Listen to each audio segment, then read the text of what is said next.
Doesn't work too well. Good evening and welcome to the Millbrae City Council meeting of January 13th, 2026. Can we have a roll call, please? Councilmember Fung? Here. Councilmember Nguyen? Here. Councilmember Riley? Here. Vice Mayor Rinaldi? Present. Mayor Holliber? Present. All members of City Council are present. Okay, will you please stand and join me for the Pledge of Allegiance?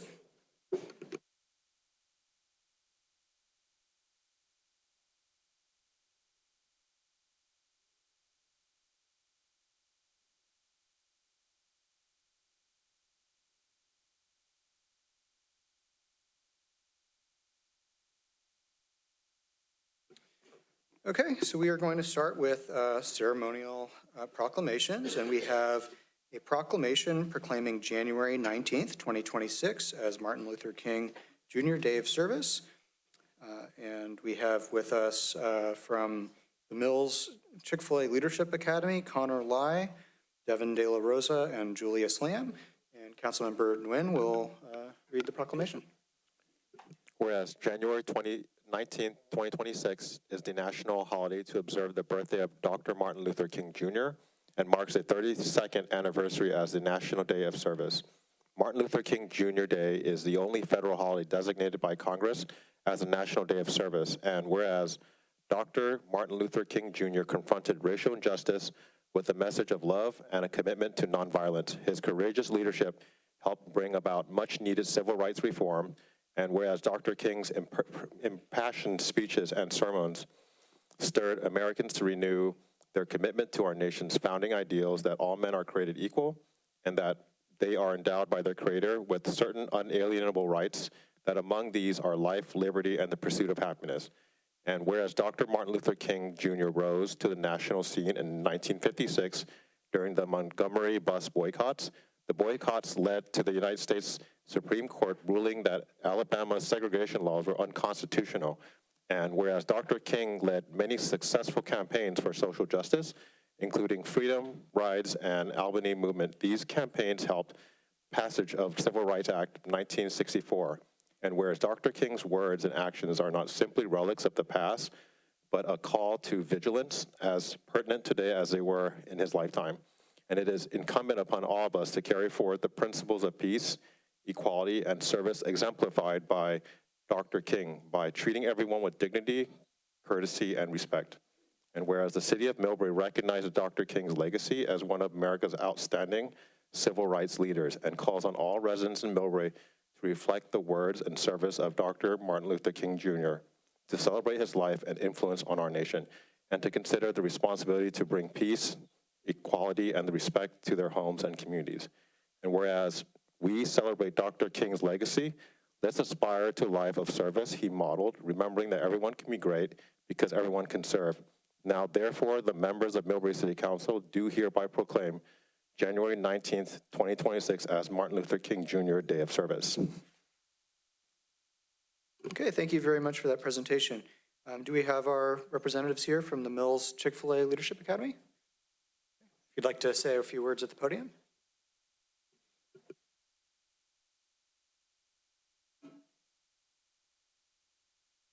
My name is Connor, and these are my fellow Mills students, David and Julius. We are here tonight representing the Chick-fil-A Leadership Academy.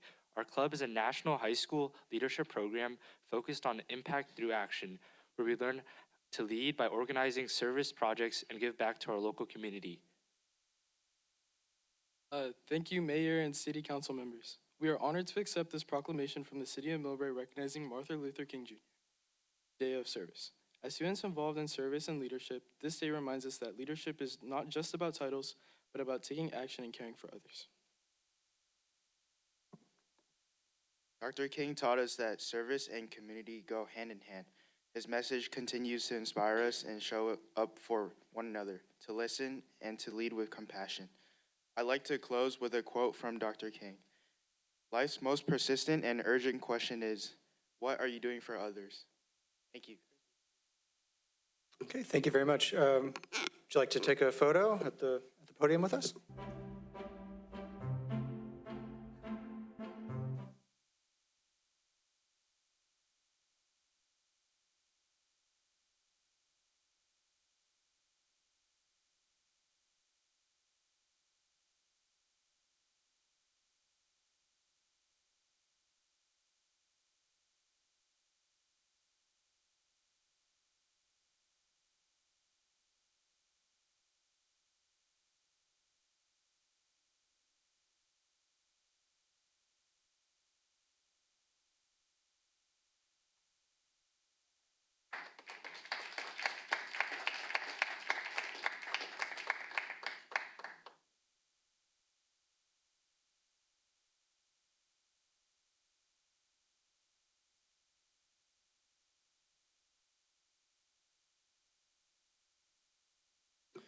Okay, next on the agenda is a proclamation proclaiming January 20th, 2026 as National Day of Racial Healing.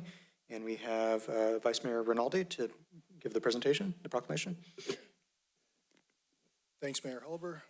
Whereas January 20, 2026 is National Day of Racial Healing, on this day, individuals, organizations, and communities across the United States come together to explore their common humanity and build the relationships necessary to create a more just and equitable world.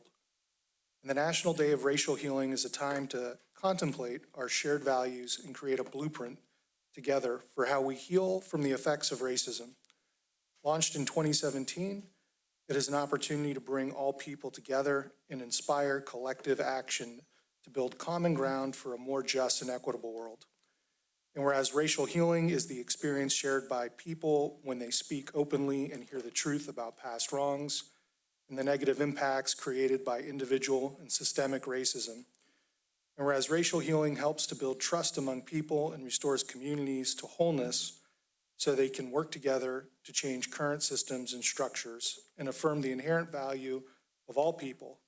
And whereas racial equity is the condition where people of all races and ethnicities can live in a society where a person's racial identity does not determine how they are treated nor predict life outcomes. And whereas Millbrae's participation in the National Day of Healing signifies that as a community, we want to create space to celebrate distinct differences that make Millbrae vibrant. It also means that we are aware that there still are deep racial divisions in America that must be overcome and healed. and some of these exist in Millbrae as residents still experience bias and prejudice. Whereas the city of Millbrae, in conjunction with other cities and towns throughout the United States, acknowledges January 20th, 2026 as the National Day of Racial Healing and urges all citizens to promote racial healing and transformation in the ways that are best suited for them individually as a mean of working together to ensure the best quality of life for every man, woman, and child. Now, therefore, we, the members of Millbrae City Council, do hereby proclaim January 20, 2026 as National Day of Racial Healing. Okay, thank you very much, Vice Mayor Rinaldi, for reading that. We have with us Mills High School freshmen Gavin and Cameron Liu to accept the proclamation. If you'd like to say a few words at the podium.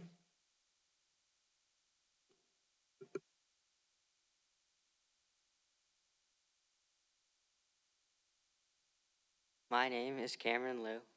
My name is Gavin Liu. We are both Mills High School freshmen.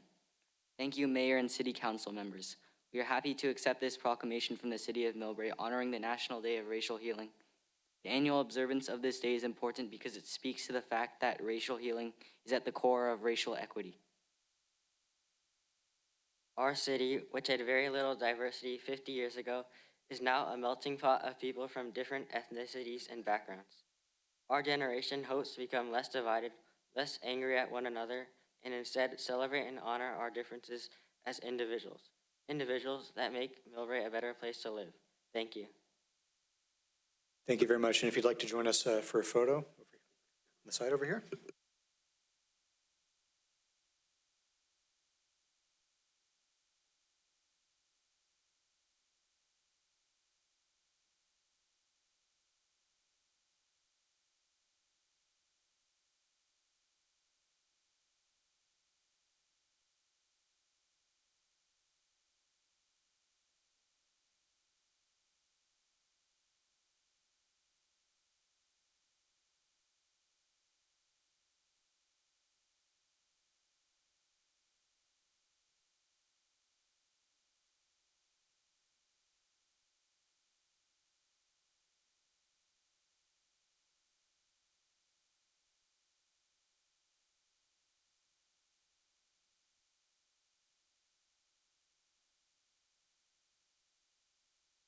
Okay, next we have a proclamation proclaiming January 2026 as Human Trafficking Prevention Month. And Councilmember Riley will give the present proclamation. Whereas January is recognized as Human Trafficking Prevention Month, a time dedicated since 2010 by residential proclamation to raising awareness and educating the public about identifying and preventing human trafficking. And whereas human trafficking is a grave violation of human rights and aggravates abuse of power and a crime under both federal and California law. And whereas the crime involves the exploitation of individuals for labor, services, or commercial sex, often targeting the most vulnerable members of society.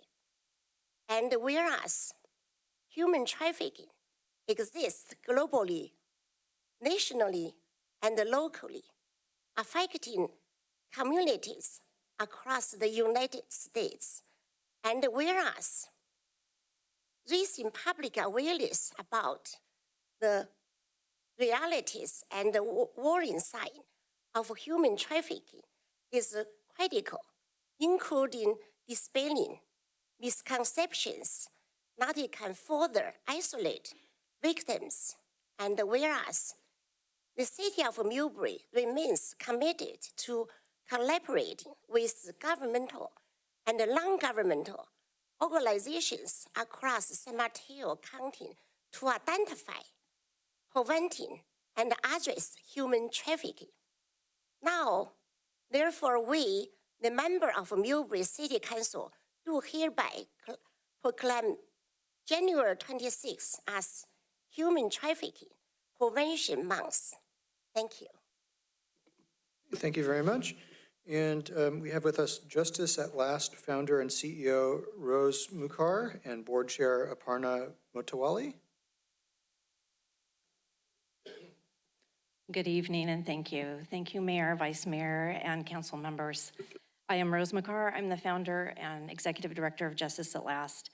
And I want to thank you for recognizing Human Trafficking Prevention Month. It's so critical. On behalf of Justice at Last, I'm honored to accept this proclamation and to stand with you in acknowledging the seriousness of human trafficking and the importance of prevention and accountability, and for recognizing and providing services for survivors that have been trafficked. Justice at Last is the only nonprofit law firm in Northern California that is exclusively working with survivors of human trafficking. We provide free legal services. And regardless of the age, regardless of the gender, regardless of sexual orientation, regardless of equity needs, or whether they're a U.S. citizen or a foreign national. We emphasize trauma-informed approach that empowers survivors to seek and achieve justice on their own terms. Since 2015, we have served over 2,000 survivors of human trafficking. But human trafficking is not a distant issue. It actually affects people here in our own communities. And since 2015, Justice at Last has served 82 individuals that were trafficked within San Mateo County. The survivors we represent have endured profound exploitation, yet they show remarkable strength and resilience. Their courage guides our work and reminds us why this demands sustained attention and action. As a nonprofit law firm, we are committed to using the law to support survivors, to hold those responsible accountable, and to help create a pathway for safety and dignity and justice. But we know we cannot do this work alone. Real progress requires collaboration among community leaders, service providers, advocates, policymakers, and stakeholders. And so this proclamation sends a very powerful message to the community that we reject human trafficking and that we are committed to being a part of the solution. Thank you for your leadership and for standing with survivors, not just for the month of January, but for every month of the year. Thank you. Thank you very much. And I believe we also have Chair Motawali with us on Zoom, if you'd like to say a few words as well. Mayor, Vice Mayor of Millbrae, and the City Council, thank you so much. I am so proud to be the chair of Justice at Last and all the wonderful work that they do. But as Rose was talking about, this is a community effort. It's not just Justice at Last that does the amazing work. We need the community to come together and help us get rid of any human trafficking. Even though, we think we're in the Bay Area and human trafficking doesn't happen here, but it definitely does, and it's very prevalent. So thank you so much. We appreciate that. Okay, thank you very much. And Ms. Mukhar, if you'd like to join us for a photo, that would be wonderful. Thank you.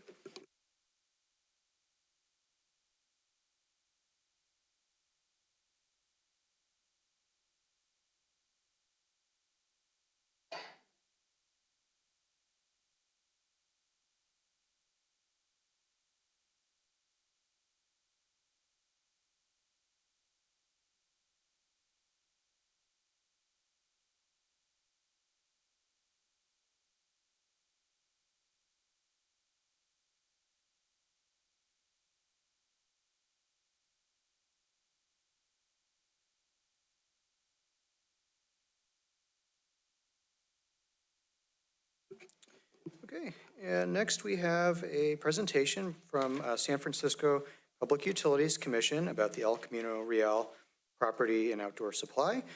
We have with us Assistant General Manager Steve Ritchie and Bay Area Water Supply and Conservation Agency Wholesale Customer Liaison, Allison Costama. And I'll just say for the record, I work in a consulting role for the City and County of San Francisco. I've worked on a number of PUC contracts and projects over the years. I've not been involved at all on anything happening in Millbrae. I did travel with Mr. Ritchie and Ms. Katsama on a tour of the Hetch Hetchy system. It was about 2.5 years ago, and I was not on council at the time. Mr. Ritchie, if you'd like to begin. Excuse me. Thank you, Mayor. Olivar and council members. As mentioned, I'm Steve Ritchie, the Assistant General Manager for Water at the San Francisco Public Utilities Commission. I'm joined by Allison Castema, our regional liaison here. Also Janet Ng, project manager for the Millbrae Operations Center Improvements Project. Katie Miller, our regional infrastructure water delivery project leader, and Commissioner Josh Arce of the commission joined us as well. So to answer any questions you might have, but I'd like to get into the presentation and talk about this very important project for us. Go ahead. All right. I think people are familiar, but it's always good to remind that we are actually the largest water system in Northern California. We're the third largest water utility in the state of California.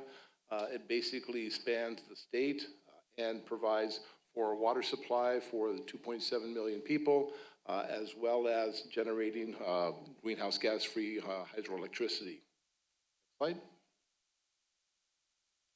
The Bay Area reliance on the Hetch Hetchy Regional Water System is depicted in this slide. The blue color is basically, the darker the blue, the more that community relies on San Francisco for water. So you can see most of the peninsula is fairly blue. Hayward is very blue. San Francisco, of course, is very blue. But overall, there's 2.7 million residents and businesses that basically rely on us for the delivery of water to them. The customers, as you're well aware as a customer yourselves, pay for 2/3 of the cost of the delivery of water here from the regional system. San Francisco pays the other 1/3, and those are directly proportional to the amount of water that people use. So nobody's subsidizing anybody else. Everybody pays their fair share. All of the wholesale customers and San Francisco as well. Next slide, please. Our system, is one that is a beautiful piece of engineering, but it also relies much more than anything else on the staff that operate and maintain it. We have within the water enterprise about 1,200 staff that are the people who actually operate and maintain this whole system. And it takes a lot of people to do that. And they work out of major hubs. The Millbrae Operations Center is really the heart of our regional water operations, serving San Mateo, Santa Clara, and Alameda counties. Again, this slide, you can see the gold area is our service area, and the green star depicts where we are at Millbrae here. We do have facilities over in Sunol as well, but the primary operations center for the delivery of water in the Bay Area from our system is here in Millbrae. Next slide. The regional center is for administration, operations, and emergency response for the critical operating divisions we have here. We have 3 divisions that operate here in the region. Our water supply and treatment division, who is the primary, plumbing department, you would say. We have our water quality division, and we also have our natural resources and lands management division. Those 3 divisions have about 500 employees among them. So it's a big part of our operation. And you can see here in some of the photos, the kinds of things that we end up doing, working in emergency response, our water quality laboratory, basically, moving big pieces of pipe. A lot of work goes into delivering water 24/7 to all of our customers. Next slide, please. And we've been here for a long time. We've looked back at the records, and basically Spring Valley Water Works acquired the property in 1898. And Spring Valley then was acquired by San Francisco in 1930. So this has been here a long, long time at this very location. And if we can go to the next slide, you can see this is an aerial of it. I think these photos were taken like in the early 1960s. So it's been a big part of our operation going back for over 100 years. Next slide, please. The things that we're trying to do with this project is various important priorities for us. One is consolidation of an existing burning game facility that we have. It's over on Rollins Road. It's a building that we acquired. We had been renting, and we basically were, because of change of ownership, we had right of first refusal. We purchased it, but it really is a seismically unsafe building, and we need to move out of it. And so we've basically pushed for moving our 100 or so staff, relocating to here at Millbrae with all their numerous vehicles and equipment. So it's not just a shift of a few office people from one place to another, but there's actually a lot of effort that goes into the folks there. They do a lot of sampling, they do a lot of investigations of water quality problems. They house some of our natural resources people and our surveyors. So it's a eclectic group of people who need to move over to here in Millbrae, which will actually bring those people over here into this community. And once they move out, the Rollins Road facility will be sold at the completion of the project.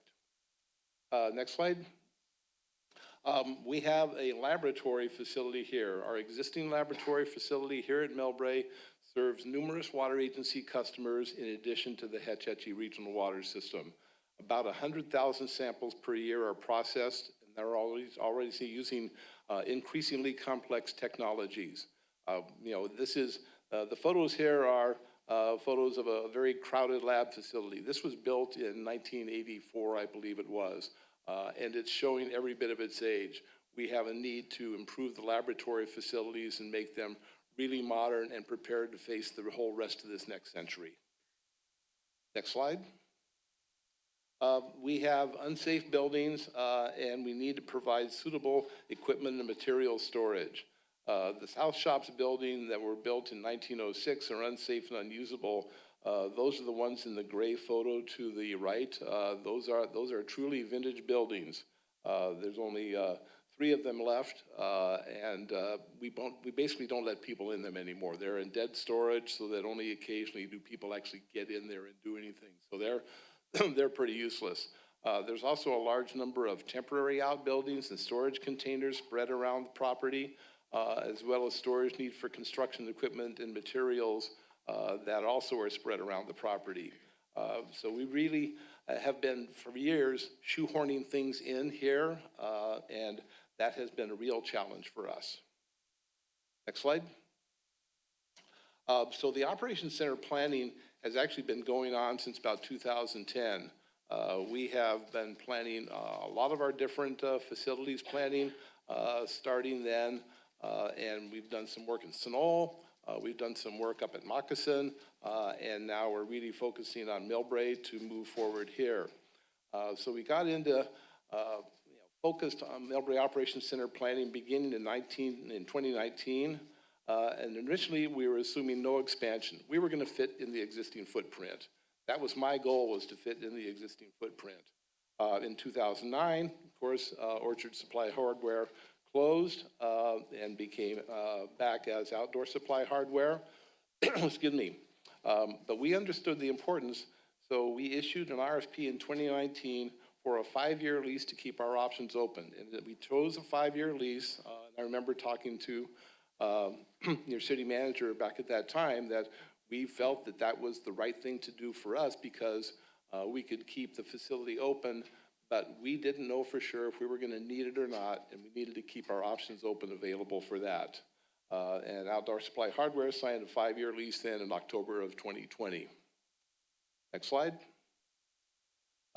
As we started to work through the planning process, it became apparent in late September of 2022 that try as we might to squeeze things in, just as we've been doing for years, we really needed to expand the footprint of our yard area here.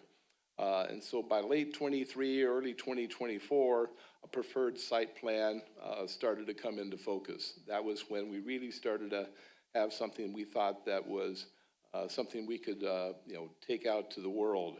And following this change, and there had been questions from time to time that representatives of Millbrae had been wanting to discuss the project, and so we had a first meeting in July of 2024, I believe, to start to talk about what our plans were going to be for the site. You can see the layout there. At the top of this slide is the new lab and office up against the El Rancho Inn site. We're going to rehabilitate the administration building and the Orchard Supply Hardware, Outdoor Supply Hardware building will be the center point of our new south shops. And the rest of the area will be for parking and storage that we really do need to support the operation. Because our primary goal here is to make sure that we have a safe and secure facility that can be one that can be responding to any kind of emergencies and operational need that we have. Next slide. Sorry, if I can ask one question while you're at it, and could you back up one slide? Yeah, back up one slide, please.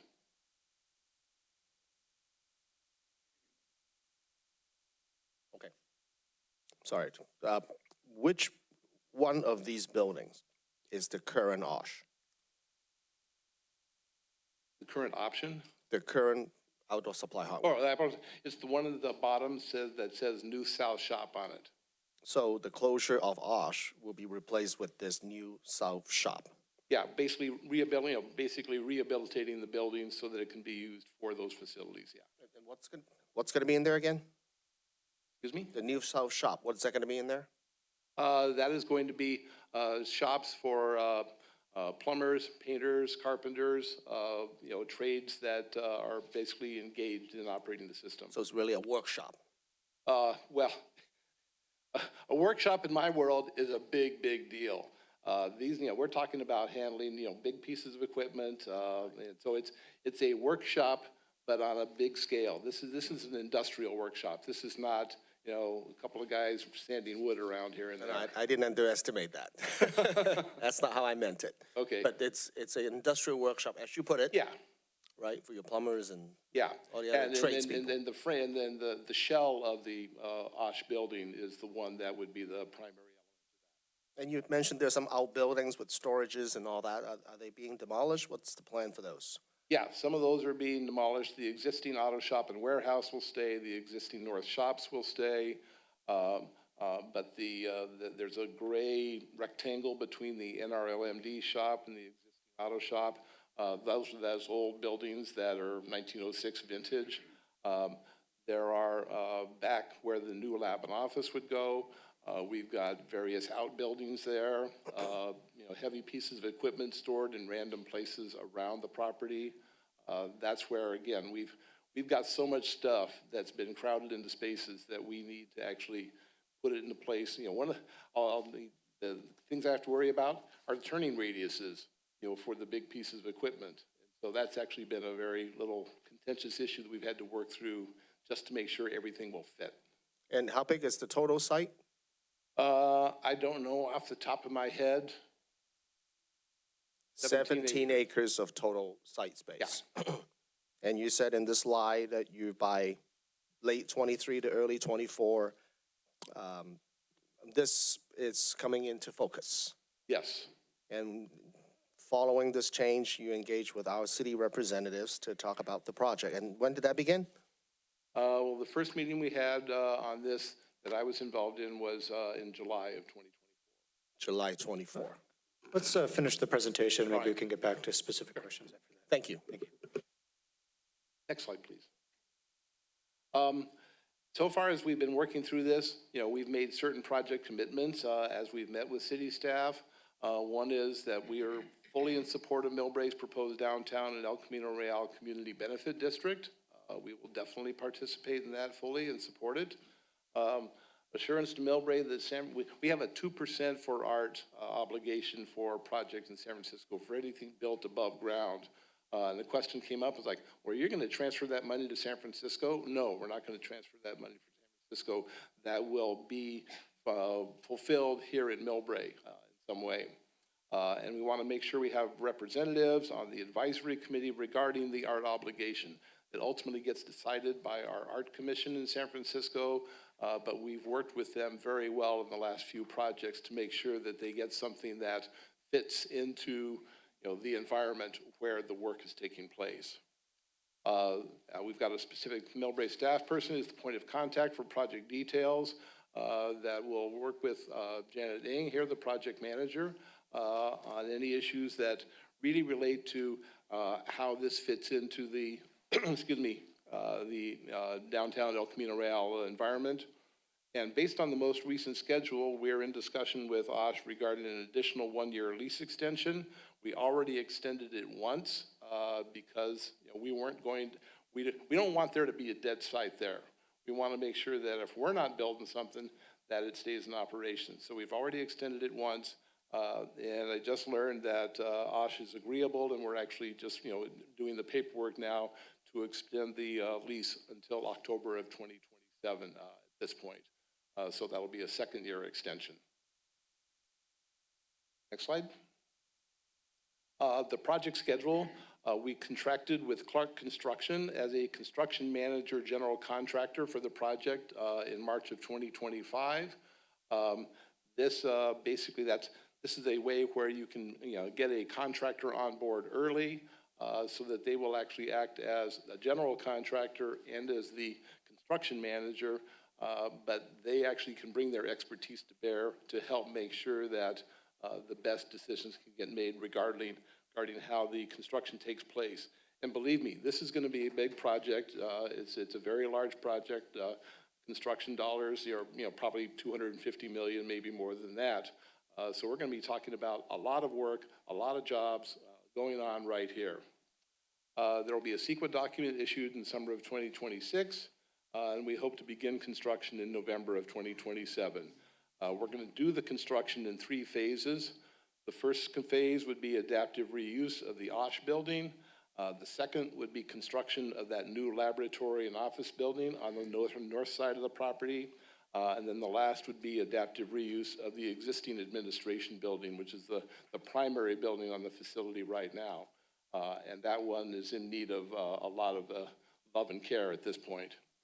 With our construction completion expected in late 2031. So that gives you a quick overview of the project. Again, this is a very significant project for us in terms of being able to maintain the reliability of the delivery of water for our system. Next slide. And be happy to answer any questions that you might have. Okay, thank you very much, Mr. Ritchie, for the presentation. Councilmember Fung, since you had started, I would like to go back to you if you have any additional questions at this time. I already asked a few. In terms of this entire 17-acre, obviously, at the beginning of your slide, your presentation, there's a lot of descriptions about how water come about all the way from the East Bay and bring water over here. Is there any other site that SFPUC owns throughout different parts of the Bay Area? Well, we own, first, our watershed lands on the peninsula here. We own 23,000 acres of watershed land. The other side of Interstate 280, anything you can see from Interstate 280 looking west, where the reservoirs are, we own that. We own 38,000 acres of land in the Alameda watershed area and in the Snow Valley. We have our second largest operations center in the Bay Area is in the Snow area. We have just finished not too long ago a rehabilitation of that. That project, the building was 1875 vintage. It needed a lot of love and care. We actually also right now are in construction in a facility for our in-city people, the people who work in San Francisco delivering water. That's another big facility right now. And then the last big facility, other than our treatment plants, which there are 3, the last big facility is in the foothills of the Sierra at a place called Moccasin, which is a company town at that point, but that's the hub for us up in the Sierra. Mm-hmm.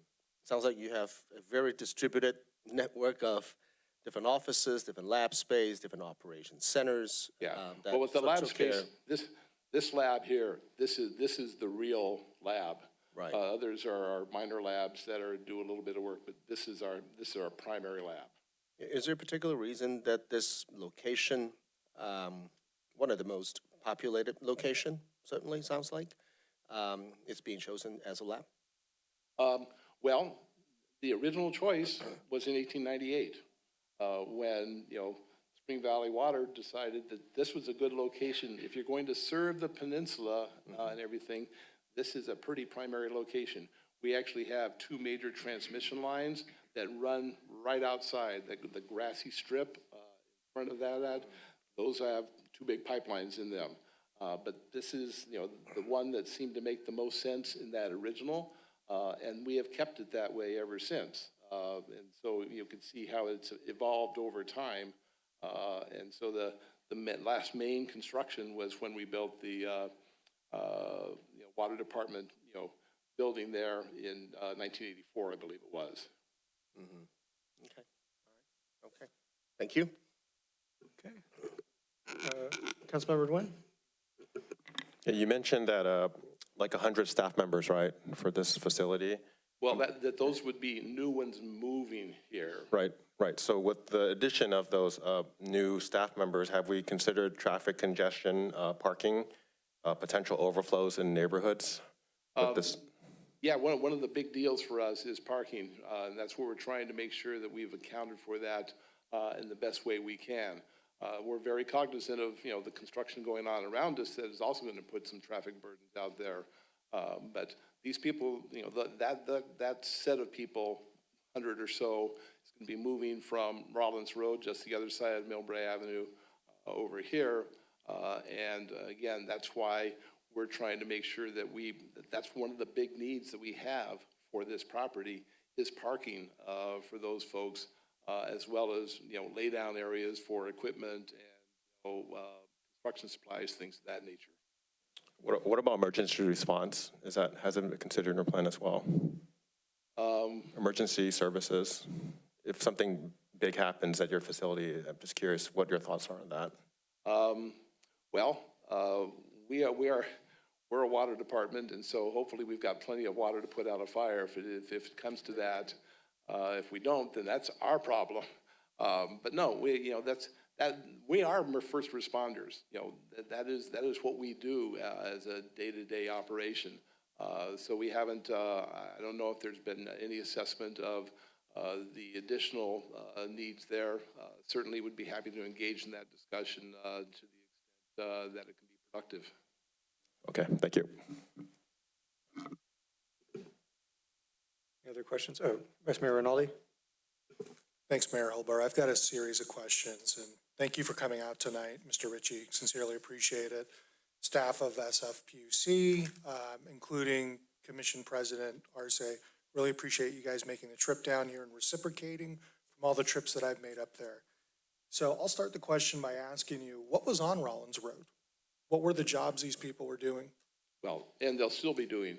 What is housed there is largely staff from our water quality division.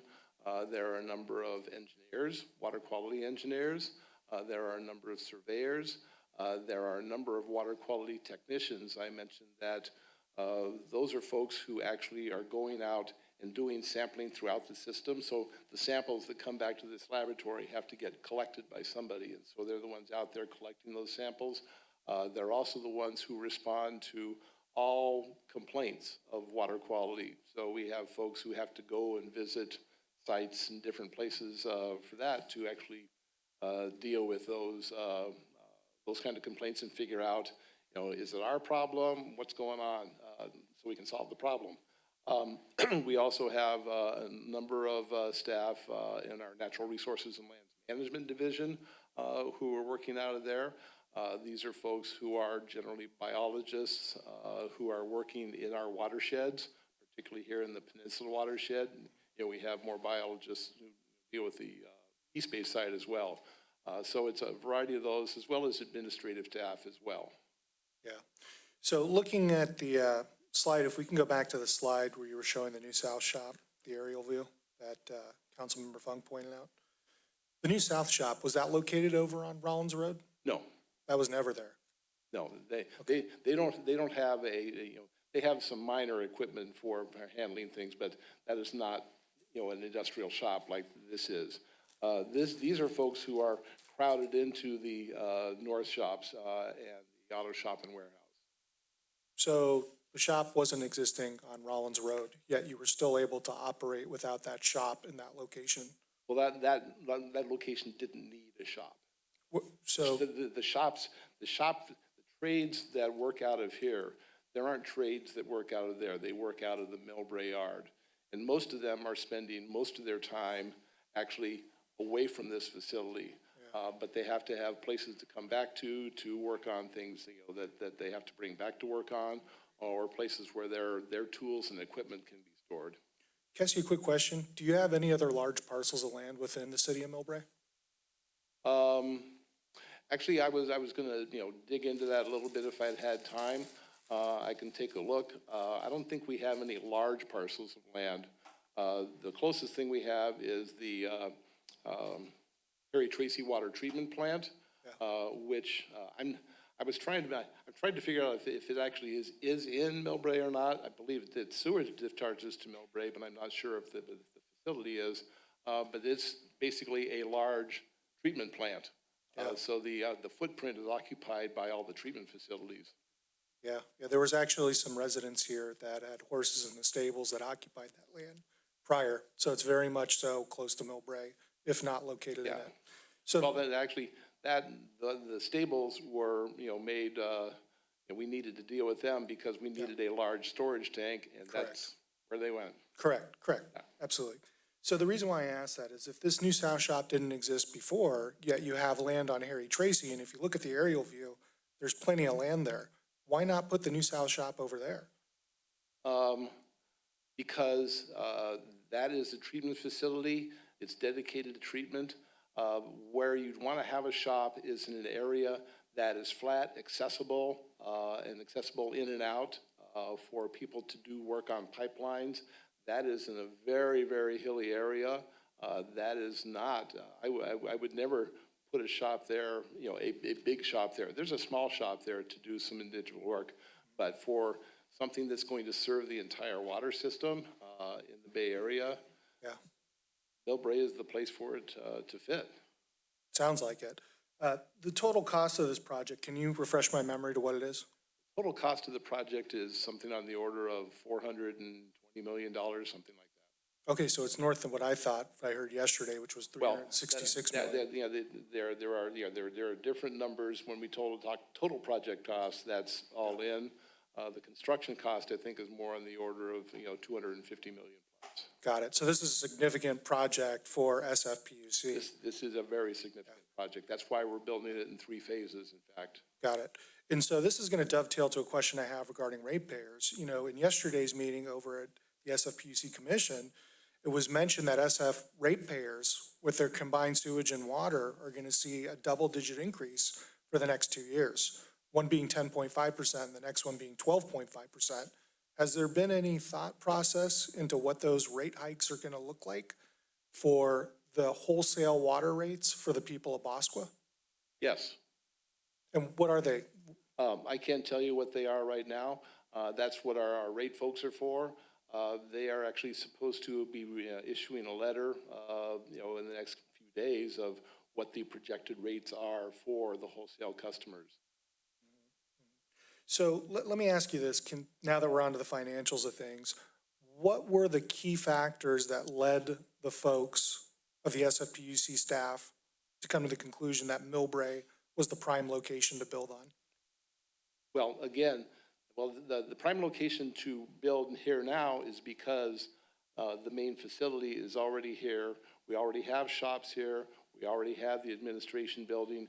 We've got space to add a new office building and lab, and with all those people there, then the need for the shops, this site makes everything fit.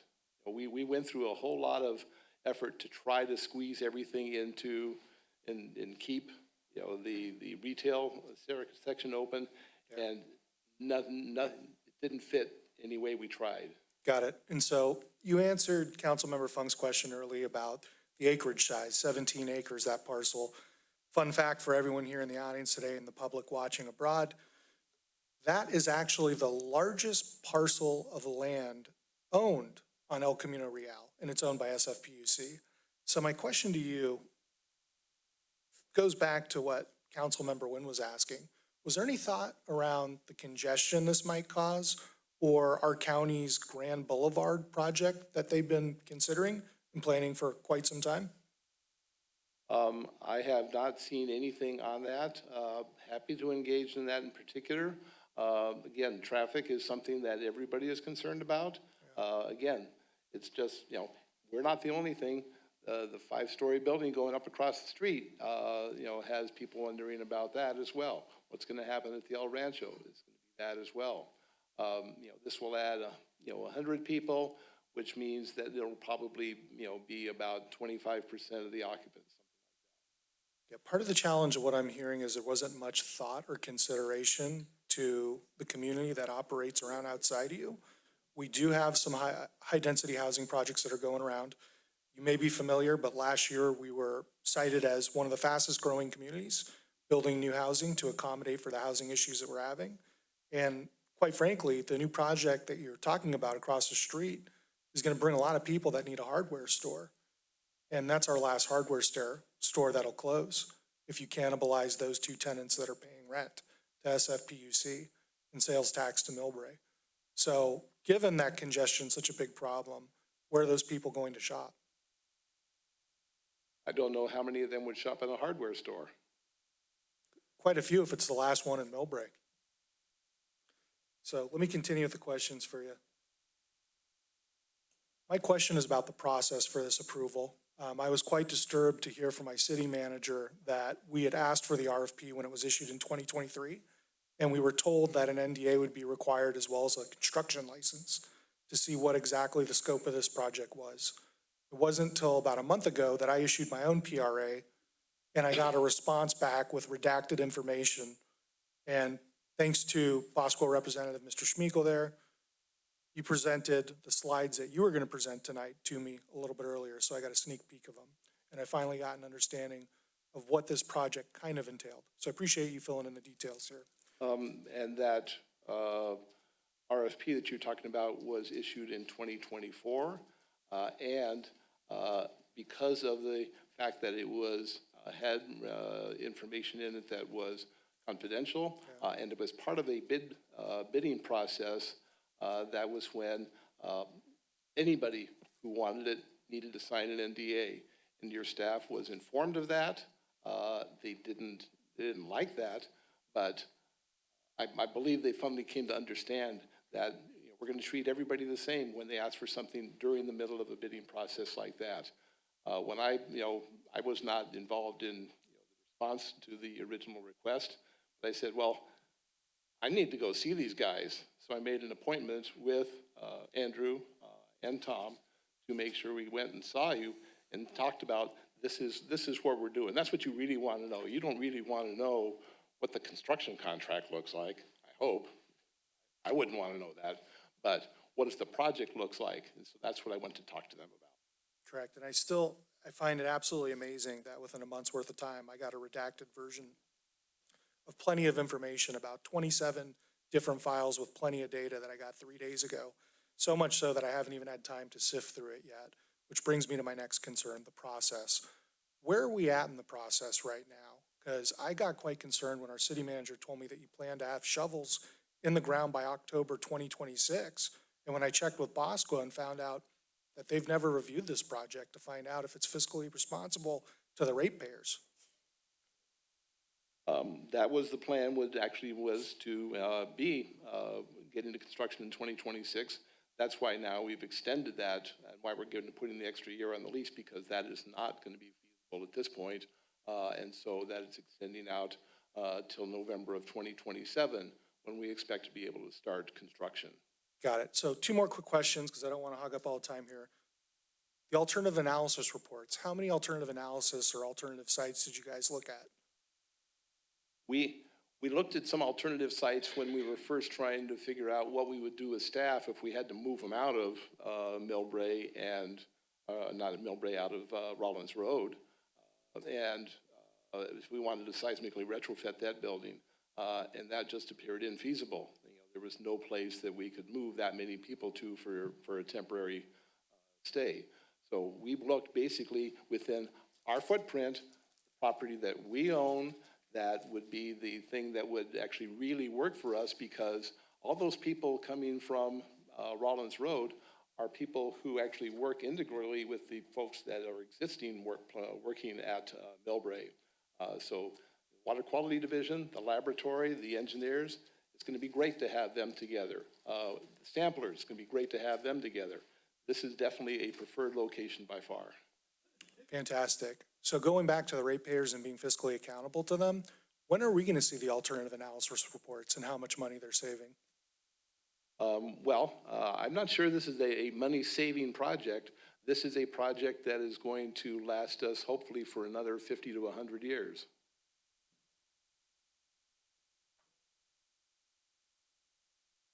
And last question for you, when you do approval for this project, is it going to be part of a larger CIP or is this project going to be individually scrutinized? All projects that the commission approves are approved by them on an individual basis. Approval of the capital improvement program is basically just laying out appropriations that would occur over time. Project approval is something that comes at the conclusion of any CEQA analysis that's necessary, plus any contractual issues that need to be dealt with. So it's actually, you know, a project approval is an individual thing for every project. So Commission President Arce asked a very good question before we concluded on this item yesterday.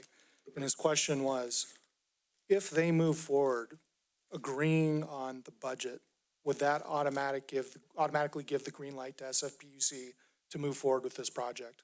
Well, agreeing with the capital improvement program list of appropriations, that is not approving a project budget. That is not approving a project. I think that we all knew the answer. It is not capital improvement program, and I think the thing was probably true in Millbrae as well. You adopt a capital improvement program, but you have to adopt individual projects based on the issues facing that project. That will be an individual project decision. Got it. And one last one, sorry guys. For the general information of the public, which governing body has the final say on this project? The governing body that has the final say on this project is the San Francisco Public Utilities Commission. Great, thank you. Okay, thank you very much. Councilmember Riley, any questions? I have a follow-up. Okay, Councilmember Fong. Thank you. You mentioned CEQA. Where are we on the CEQA process? We are working with the San Francisco Planning Department, who does all the CEQA analysis for our projects. I don't know exactly where we are in development of that document, but we expect to have something that we can put in the street in the summer of 2026. So you intend to have some sort of a CEQA analysis document sometime around summer 26? Yes. Okay. And who's the lead agent? Well, back up. San Francisco Planning Department. Right. Although you're in the city of Millbrae. What is the current zoning on this, City Manager? It is highway commercial with a commercial preference overlay zone. Highway commercial? Correct. I'm sorry, repeat that. Highway commercial and then? With a preference for commercial. There's an overlay zone in the specific plan. So it's zone commercial. Zone commercial. Correct. But it's not zone industrial. It is not zone industrial warehouse. It is zone commercial. Would you say a workshop sort of make an industrial use? No, so that does not comply with our land use plan and our adopted specific plan, so it does not. Okay, so should they proceed with this development plan, it would go against our land use destination currently, correct? Correct. It would not be consistent with our adopted specific plan, zoning, or general plan. Okay, so as part of your CEQA analysis, as you evaluate this project, have you considered all those competing priorities in terms of our land use destinations? We would consider that, but it is a City of San Francisco property, so City of San Francisco rules govern it. Okay. I understand City and County of San Francisco owns PUC and therefore owning the property as a property owner, right? But we also have an adopted specific plan for that location. So I think it would behoove all of us to work together on this, right? And to think about what is the highest and best use for this piece of property. Would you not agree? I agree that it's good for us to work together on this. I also agree that it's important that we are able to provide a reliable water supply here, and that takes land and people and facilities to work in. In some cases, once it's been developed with that in mind, it would be a very big earthquake kind of shift to move away from that. Yeah, I have no doubt. I mean, and you mentioned this is going to be a bake shop. Where is your current bake shop, if you have one? Basically, they're squeezed into the existing other parts of the facility.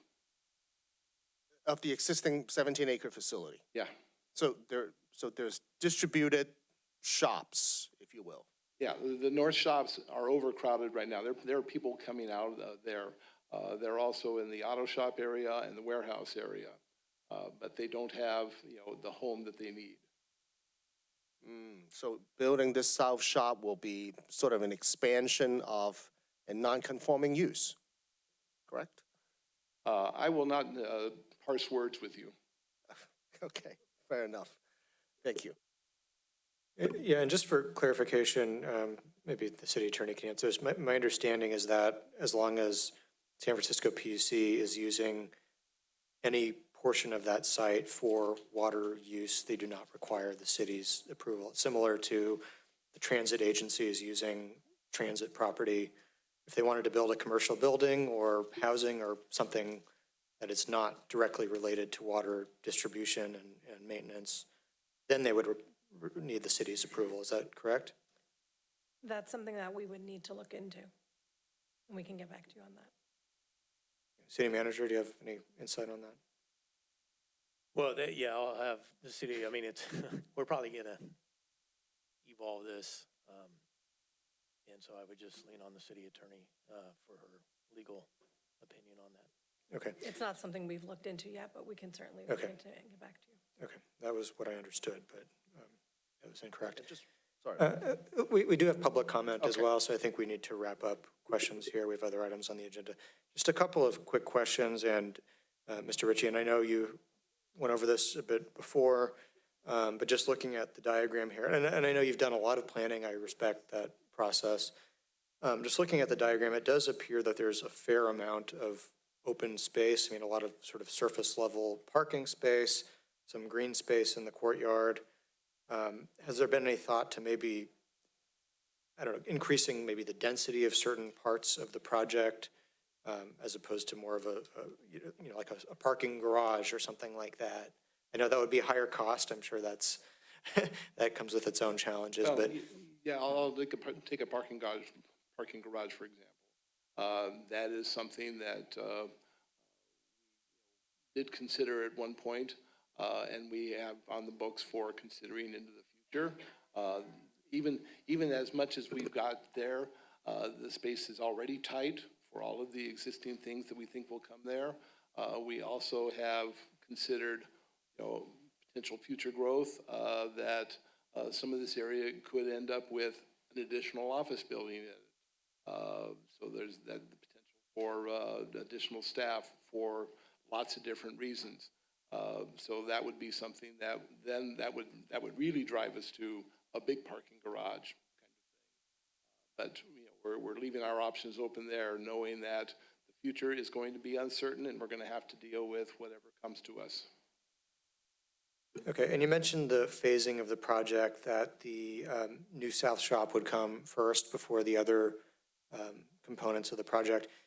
Is there any flexibility at all in terms of the phasing? Like perhaps could that be last so that the OSH could stay open another year or two? In looking at it, the way to get this all to work, it really does seem that's the first place to go, because where the new lab and office building would be on the north side of the property, that's going where a lot of things are already stored. It could be moved over to the other side of the property if it is done first, and then moved around from there. If sometime you'd like to get into a lot more discussion on this, we can get into exactly how that works. But that is not something that really lends itself to the South Shop being first. Okay, let's get to, okay, Councilmember Riley, last comment, and then we'll get to public comment. Okay, thank you. You mentioned after the project is done, it's going to have 500 employees in this location, right? Probably not the total 500 is of all that group, which are, some are hubbed out from here. There's very little facility in the watershed, so we're probably closer to 400. So, Right. so approximately 400 employees will be in this location. Roughly, yeah.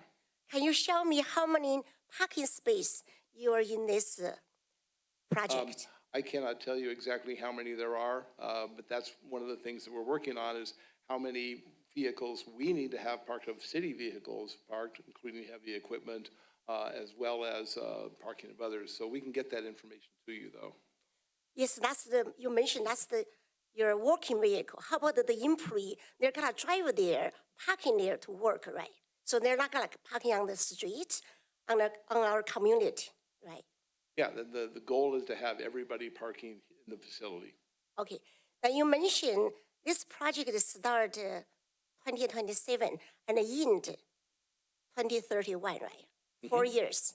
So 4 years, they're gonna have dust dingling in the air and lots of traffic and noise.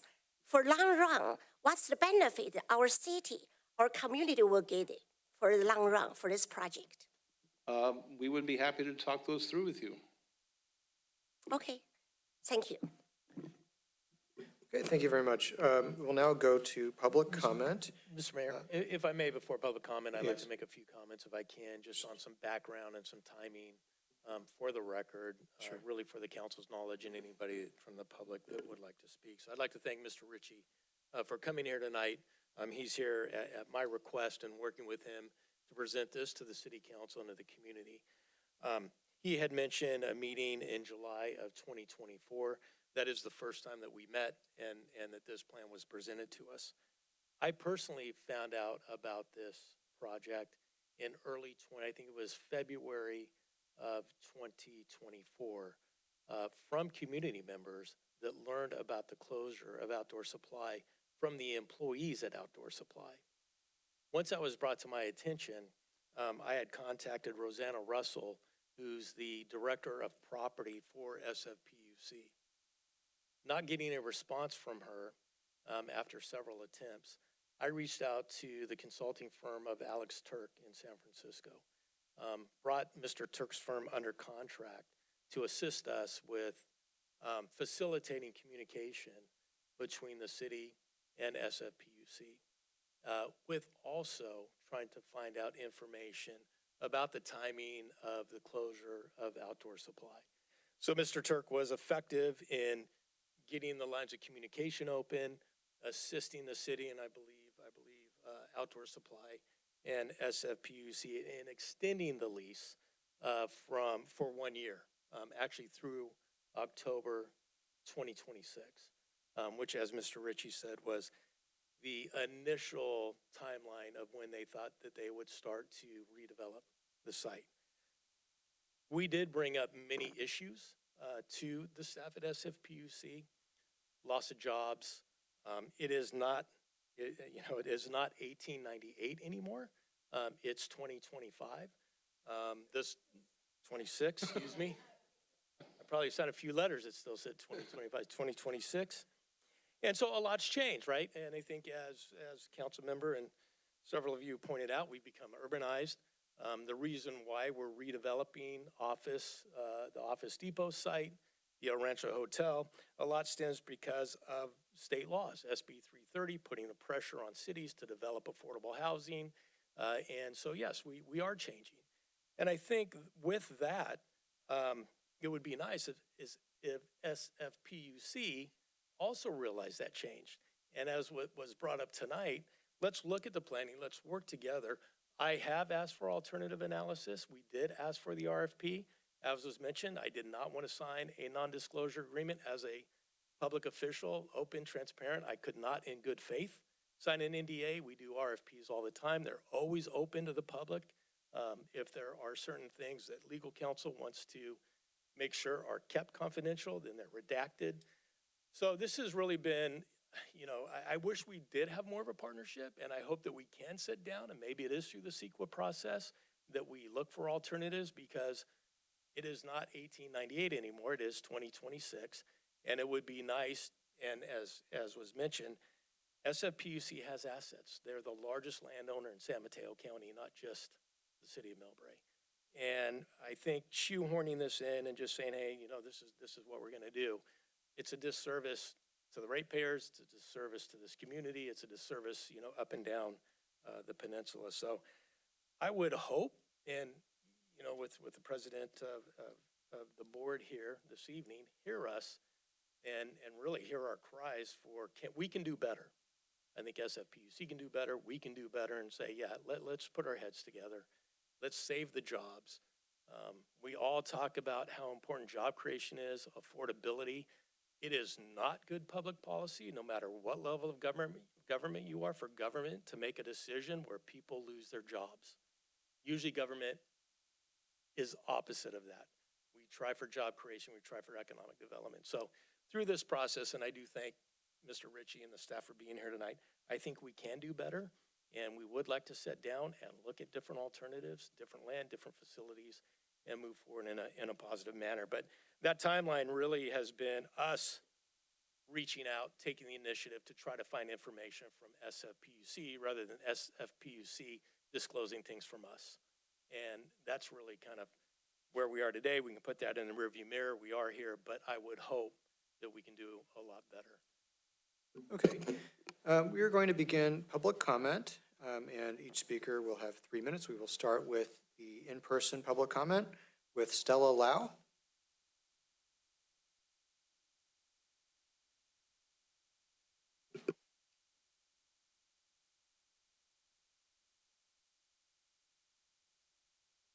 Good evening, Mayor, Vice Mayor, and City Council. I oppose the plan to remove Osh and KFC. These are two paying tenants that provide dozens of local jobs and offer convenient everyday shopping for Millbrae residents and neighbors. Replacing them with a warehouse eliminates businesses that serve our community and hurts our local economy. Millbrae residents are already locked into 7% annual water rate hike for the next 5 years. Now, SFPUC wants to add a warehouse project whose costs are not even included in those hikes.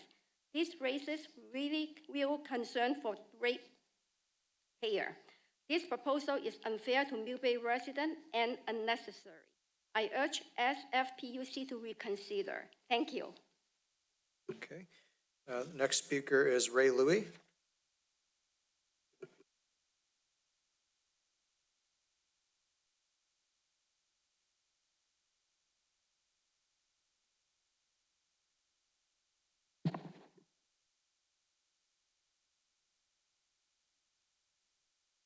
Good evening, Stefan, Sissy, Ruben, Bob, and Anders, Tom, Elaine, and city staff, guests, and citizens of Millbrae. My name is Ray Louie. My wife, Chisha, and I are 30-year homeowners in District 4. We raised 2 wonderful daughters in this great city. I am a 50-year auto mechanic, retired, and receiving a union pension. I am speaking tonight on the proposed closing of KFC, A&W, and Osh. I am currently working with the Millbrae Osh, Monday and Friday, 8 a.m. to 12 noon. Osh serves citizens from San Mateo County to San Francisco County. Citizens that frequent Osh loves to browse and shop at Osh. At Osh, we are like a niche between the Home Depot and Lowe's and the small family-owned hardware stores. At Osh, the stores are arranged in very well-organized departments with staff to help make shopping a pleasant experience, with helpful advice to home improvement projects, etc. I have seen public works people from South San Francisco, San Bruno, Millbrae, and Burlingame frequent Millbrae Osh. The men who are constructing One Meadows Glen project frequents Millbrae Osh. Public schools from the same cities frequent Millbrae Osh.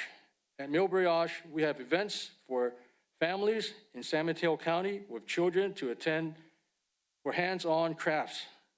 For example, Halloween, Thanksgiving, Christmas, etc. I think it is shameful to close KFC, A&W, and OSH that serves our communities so well.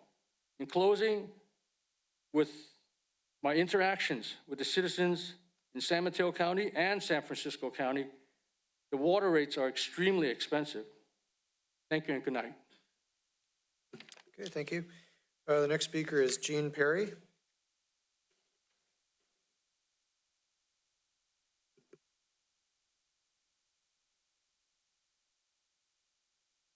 Good evening. I'm Jean Perry. I live at 308 San Pablo Avenue, and I can tell you exactly where the present machine shop is. Or it can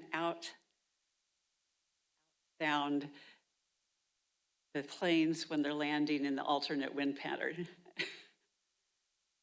Okay, so it's there and it's happening now. But that's not what I'm talking to you tonight. I'm talking to you about trees. I drove into my driveway on December 13th and found that a huge cluster of mature eucalyptus trees had been branched, and the next day they spent taking them down. These trees were on the San Francisco Public Utility District property, close to the Caltrain tracks. And I understand Millbrae has a tree ordinance. And is it only residential properties that need to abide by this tree ordinance? So that trees that are removed outside of this ordinance need to be replaced on a 4-to-1 ratio, and that there are actually fines that apply to people that remove trees without permission. A neighbor of mine recently died on San Pablo Avenue, and his property, his estate has, redone the house, and they took out 3 street trees. So is the new owner of the property going to be responsible for that action? There are no new trees in sight. And I think we need our trees. I know we need our trees.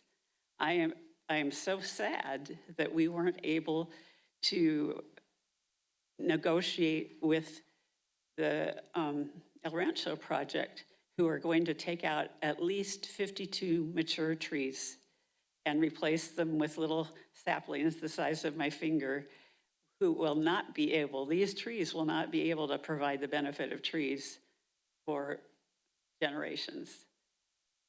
So I think if we do have a tree policy, I think it needs to be applied both to residents and to people, properties that aren't residents.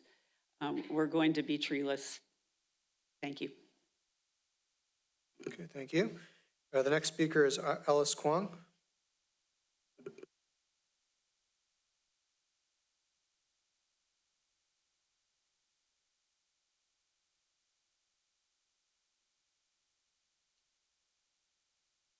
Good evening. Happy New Year and welcome and thank you. But first of all, I waste my whole hour to listen to the presentation. But from my understanding, it's a debate. They ask you a question, then you answer. If the answer is beautiful, the party is going to enforce? No. Millbrae, and we have 19% resident is age 60 plus, include me. Okay? And I do the calculation, even though your plan, presentation, or speech is beautiful, but San Francisco Utility Department, currently your financial budget is 24% in debt service. So if you spend all those 366 millions, where the money coming from? I do the calculation for San Francisco Utility Department, for your financial, divided to all your water provider residents, including me. Everyone, every month, every year, is $792. And will be 6.9% increasing using Rule 72. That means in 10 years, Every people you provide water, the annually expense will be go to almost 1,600. My household too, and at that time I will be almost 80. Then I need to spend that much money. That makes sense. And the second, our Millbrae citizens, your water rate increasing by good management and affect my daily living. And all Millbrae citizens will be financially burdened. So our city should have our citizens to vote and to say yes or no. It's not depends how beautiful your presentation, depends is that doable or not. If you guys have a very poor financial management, how you can promise what you are going to say, right? I believe your area is greater than me, right? I check all your 5 there, the term 2 maybe 2026 and 2028. So how much you can promise your plan is going to beautifully enforcement? I don't believe it. Thank you. Okay, thank you. Then let's hold off on any applause, please. The next speaker is Ann Schneider.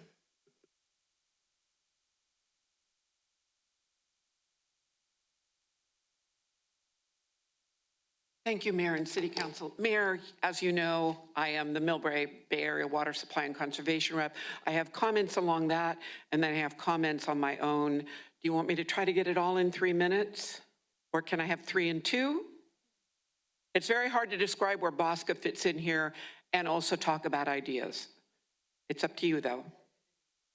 If you can try to keep it within 3 minutes, that would be ideal. Okay, we've talked about this in the past, that really, when it's water issue, the Bosco rep needs to have time that is not under that time. All right, my first comment that will be Ann Schneider. I live here in Millbrae. I am your Bay Area Water Supply and Conservation rep. Starting in that role, and for everybody to understand that the Bosco 26-member agencies pay for 67% of this project on that. And as of now, that cost of that project, we thought it was $366 million. It sounds like it's more like $4 million. I didn't hear the other numbers on that. That has not been put into the rates. This concept was presented to Bosca as part of a 10-year work plan. It kind of went through quickly. I did alert the city at the time. It came through a few months ago, again protested the fact that this project will individually hurt one of the member agencies. Now, the rules within Bosca, in a way, are very much like SFPUC. We don't see the fine details. Now, to me, that means that there's a host of actions we, the city of Millbrae, could be taking. I would encourage us to start at least one town hall and or study session so that we can have more of that feedback back and forth on that. Number 2, I think we need to take some legislative action because Millbrae is uniquely impacted by the city and county of San Francisco, whether it's SFO or SFPUC. Now, Mr. Ritchie talked about the 17 acres down here. They own land all over Millbrae, and it's not just the pipelines. It's land above Taylor. It's that big grassy hill. It's the land behind or near your house, Councilman Wynn. They own a lot of land that is not just the 23 acres of watershed on there. So we need to have a better picture. Now, all of that land pays no property tax. And because SFO and all the land they own pay no property tax, we are uniquely financially restricted in this community. And then if you look at historically, going back to the 1800s, how San Francisco has used us as a base, we and the people of Millbrae need to understand that. I've been doing a map project trying to figure out if we backed out, not including schools, because every city has schools. If we back out the non-property paying agency property, over 28% of our land that could be used for economic development or housing is not available. That is unique within the county. It's probably unique within the Bay Area. So again, those are my recommendations, that we do a study session. I'm going to throw 2 more things in. If SFPUC wants to stay in Millbrae, SFO has Site 7. It is at the very front of our brand new development. They're going to do heavy, dirty construction. I work in recycling. I love piles of concrete, but not at the doorway of Millbrae. Millbrae deserves to be treated like a 21st century city. That is only 6.5 acres. But like the plant in Sanoa, which I have been to twice, what you want could be done very well there and not impact El Camino Real and Millbrae Avenue in terms of traffic. Thank you. Thank you, Ms. Schneider. Okay, we'll now go to the virtual public comment, starting with Peter Dreckmeyer. Good evening. I am Peter Dreckmeyer, Policy Director for Yosemite Rivers Alliance, formerly Tuolumne River Trust. I've been following SFPUC issues for 18 years, and I'm very sympathetic to what you're going through. I've been extremely impressed by the quality of Millbrae speakers who have been attending recent SFPUC meetings. Ann Schneider, who you just heard from, has been a real stalwart. The Vice Mayor was fabulous yesterday, as he was today, so you all are well represented. We face a lot of the same challenges as you do. We've heard about the RFP and kind of hide the ball on that. We get the same treatment. An example is a few years ago, the SFPUC put forward outrageous rationing projections. They were trying to convince the State Water Board that they couldn't leave more water in the Tuolumne River, and they said a proposal would lead to 75 to 90% rationing. You know, that's outrageous even for the SFPUC. So I filed a Public Records Act request for the data and calculations, and they denied me based on attorney-client communications, if you can imagine that. So I filed a complaint with the Sunshine Ordinance Task Force in San Francisco, and it took a year, but they unanimously ruled in my favor that rationing figures are not covered. But the SFPUC never came forward with the information. I'm not sure if they even had it. They might have made up the number. Another problem is that once they start on a course, it's really hard to get them to change. You know, their planning is based on something called the design drought that was created after the 1987 to 92 drought, the drought of record. And basically combines the two worst droughts of the last century. Well, since then they've done a climate change study, and they found that the return period, well, they didn't find it, but you can calculate from it that the return period or the likelihood of that drought is 1 in 8,000 years. So they're planning for a drought that's 19 times less likely to happen than what Valley Water or East Bay Mud are planning for. And that gets reflected in environmental damage, but also in rates. And going into that drought of record back in the 80s, demand in the whole region was 293 million gallons per day. It's been under 200 for the last 11 years. A big reason is water's gotten really expensive. To pay for a backlog of deferred maintenance, our water rates have quadrupled since 2008. And as the price goes up, people use less water, but it's a fixed cost system, so the unit price has to go up. It's a typical death spiral.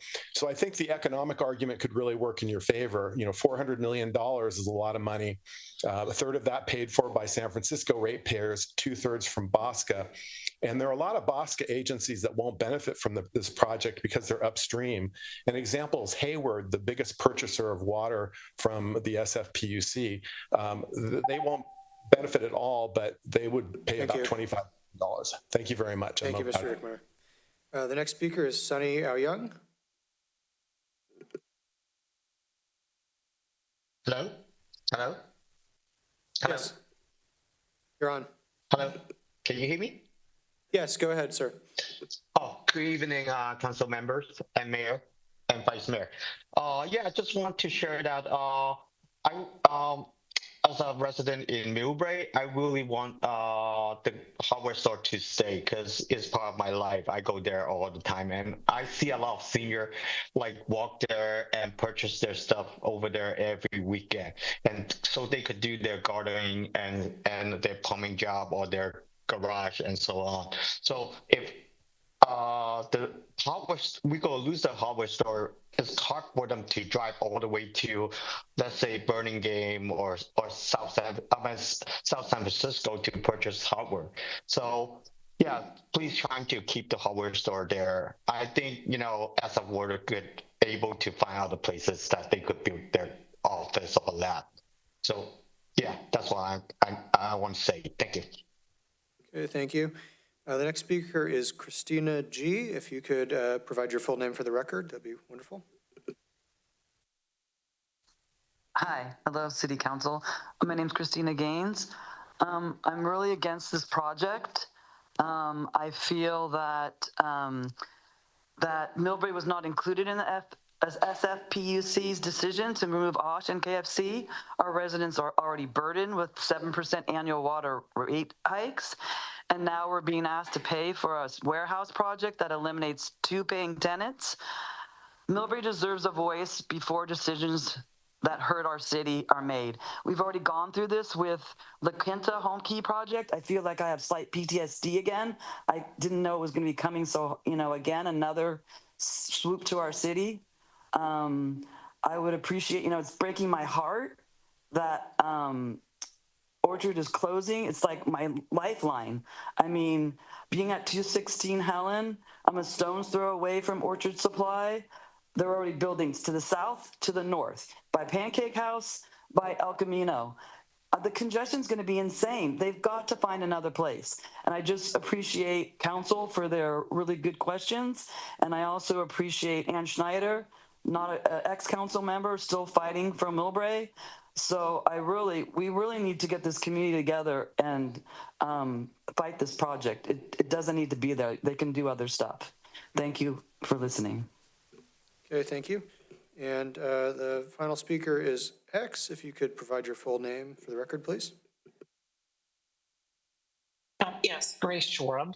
I had something written down that I was going to say, but after hearing this presentation, I kind of changed it a little bit. I'm a real estate developer, and I've given dozens, if not hundreds, of presentations to cities and counties and other organizations and citizens that a lot of them did not want my project going in their community. And I was really taken aback by this presentation, and I apologize to the speaker if this wasn't the intent, but I found it really offensive and defensive in response to the question of, the zoning. The statement was San Francisco owns it, so they can overlook the zoning and the general and specific plan. That's not really being inclusive or hearing the needs of the people. The other comment that sticks out is, I'm not sure this is going to be a money-saving project. If I went to my board of directors asking for financing for a project and gave them that statement, I'd be fired on the spot. This should be a situation where the alternatives were seriously considered, and it doesn't feel that way. And it just throws up a lot of red flags about this project that, maybe I'm mistaken, but given my experience, it just doesn't feel there was a lot of thought going into this. On top of everything else, Millbrae was excluded from this process, and it really feels that the speaker did not want to include Millbrae in the process and was only here because he was requested to speak. And the books really need to be open on this project, and alternatives need to be considered before moving forward. It's not right to the taxpayers or the citizens that are going to be funding this, as well as the employees at Outdoor Supply who will be hurt from this. You might think that's insignificant. I'm there, I'm a female, and I'm there at least once a week. So it is a big part of the community, and it's a gateway to Millbrae. And to use that as a shop isn't the best look, and the environmental concerns on top of that really need to be weighed before this project moves forward. Thank you for your time. Okay, thank you. Seeing no other speaker slips or hands raised, public comment is now closed. We will return back to council comments. If anybody has any final brief, concise comments, we have been on this item for a while, and it sounds like there's more discussions to be had. Sure, go ahead, Vice Mayor Rinaldi. Thanks, Mayor Hullaber. I'll be very brief and to the point. This project's big piece of the Water Enterprise Fund. It's about 60% in the first 2 years. our responsibilities to our constituents and our ratepayers. And as you're hearing today from some of the people that publicly spoke, it's not obvious that this is in the best interest of our community, which you reside and operate in. This is not SF down here. You're operating in Millbrae. We understand you on the land. We're in 2026. There needs to be careful consideration for alternatives. This shop never existed in this area before. You're now wanting to put it down here. So with that being said, I think we'd be doing a complete disservice if we didn't open up the books, see the alternative analysis, so these ratepayers have clear transparency of why they're going to pay a rate hike for this $400 million expenditure. So it's my recommendation to this council that we agendize a follow-up meeting 2 weeks from now to ensure the public receives that transparency. So with that being said, Mr. Ritchie, can we have your commitment to return on January 27th to present this information to this body here? Sir, can you please come to the microphone, please, so everyone at home can hear you. I'm happy to return. I don't know if the 27th will actually work because of other factors that I've got to, deal with. But certainly, the near future, yes, I can commit to that for sure. I think we need some kind of concrete commitment to understand what this process is, so SFPUC doesn't move forward with its commissioners and blindly vote to push this thing forward. So I would like our staff to be in close communication with SFPU commissioners so we can understand what the process is and when we can meet next with you folks to get that meeting to come down here and have that transparency so we can move together forward on the process. I can commit to it. I'm not sure what meeting exactly you're talking about because you're talking about, various parties. So are you talking about me? Talking about me, I can make commitments for me. Well, we would like to see the transparency, the alternative analysis for these ratepayers that are going to experience a hike because of this project that's happening in their community. It's only right and fair to them. Yeah. And I think we'd also be doing a disservice if you did not have financial people from the PUC talking about the rates, because I heard a lot of, speculation that I don't think is accurate as to what the rates actually will be as a result of this and other projects. Fantastic. Why don't we bring them down here so we can have that transparency for the ratepayers? That's what the ask is. Is that clear? We're in agreement? Okay, thank you. Make sure that happens. Okay. Mr. Mayor, if I may, for the record, if that's a motion, then I would recommend that formal motion, second and vote to request. I'd like to put the motion out on the floor. Return on the 27th. Yeah, this is not an action item, so I don't believe we can make a motion on. That's correct. It's not an action item, but the Vice Mayor can make a request for it to be agendized at a future meeting. Okay. And that can be considered through staff with the scheduling with the mayor, but it doesn't have to be a motion. It's not an action on the item.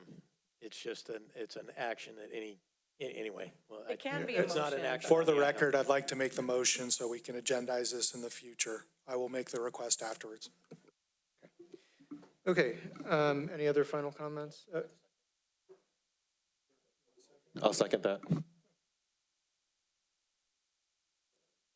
I'm sorry, can we are we allowed to take a vote on this? Yes, if it's just a motion to agendize an item, that's allowable. Okay.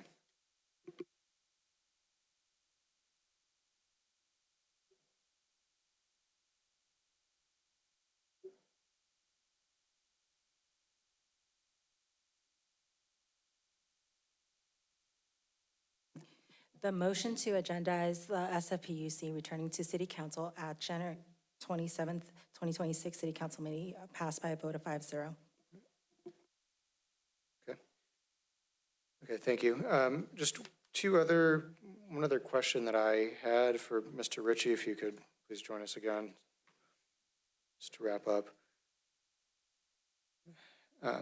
Okay, so my understanding from, I'm trying not to put my budget analyst hat on now, but my understanding from working on a lot of other PUC-related items is that oftentimes large capital projects come with some type of a community benefits program or a social impact partnership program. Is that something that has been contemplated for this project in terms of some type of community benefits that will benefit Millbrae residents. Certainly something that I'm open to. I don't recall if any of the documents have that in them right now, but I am very willing to take that back and discuss it. Okay.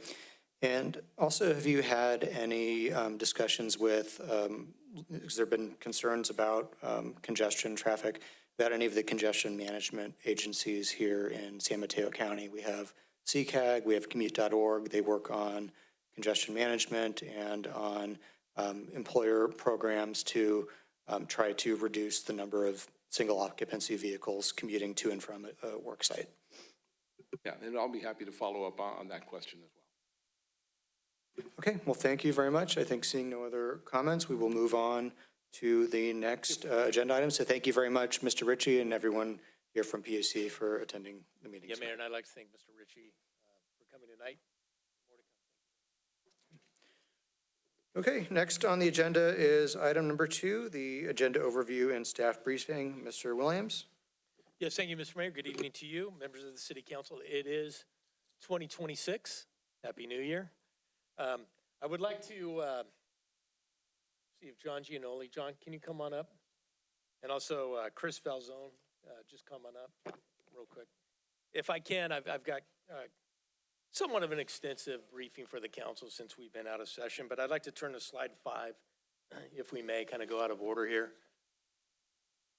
I don't want to keep these guys, I told them they'd be out of here by 7:40, but so much for that. So if we can go to slide number 5. Keep going. Keep going. Right there. Okay, so this is a video that Chris took, Chris Falzone. Chris is our supervisor in Streets and Storm.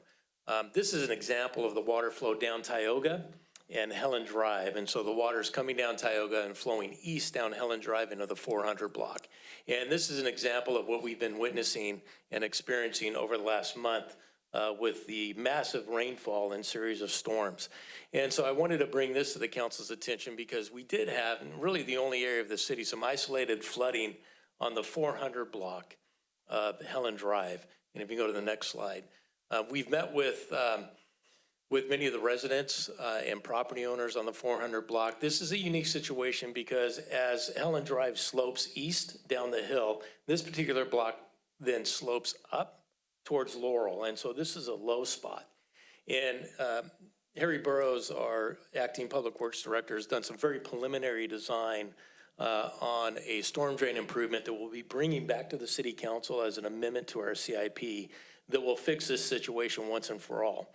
But this photo shows an interim storm drain improvement that you can see on the left. That's the existing opening on the storm drain. That's on the north side of Helen Drive on the 400 block.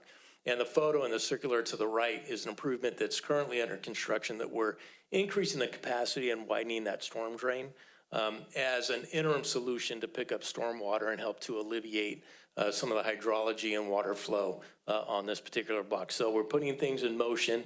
We'll be coming back with a final fix to the city council on a CIP improvement. But the reason why I wanted these gentlemen here is you go to the next slide, please.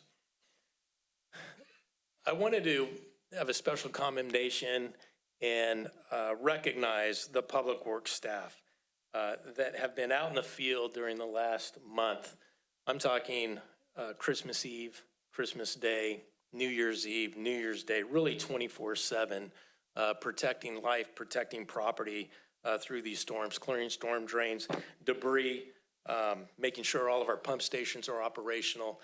And I think it warrants recognition as our crews and our staff members were not with their families during the holidays, and we're totally dedicated and committed to this city. And so Chris Falzone, the supervisor for Streets and Storms, just an outstanding job and really heavy commendation for your leadership, Chris. But Noel Gantley, Christopher Redmond, John Rojas, Brad Rosinski, Jeffrey Dermacet, Mario Zertucci, and Brian Mulatto were out there really 24/7 under the supervision of Chris.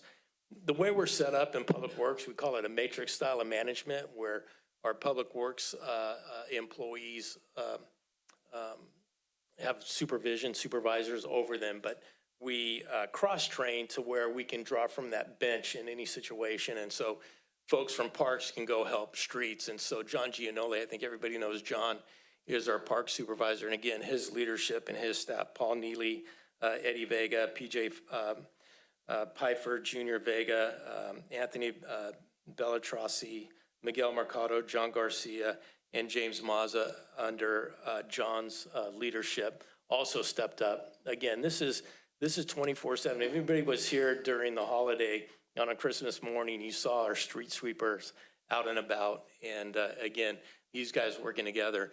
Joe Mendoza, who's not here this evening, he's our supervisor in garage. Two of his staff members, Juan Bacab and Mike Martin, stepped up, volunteered their time to come in on shifts to relieve some of our primary staff and help out. And then same with the sewer crew.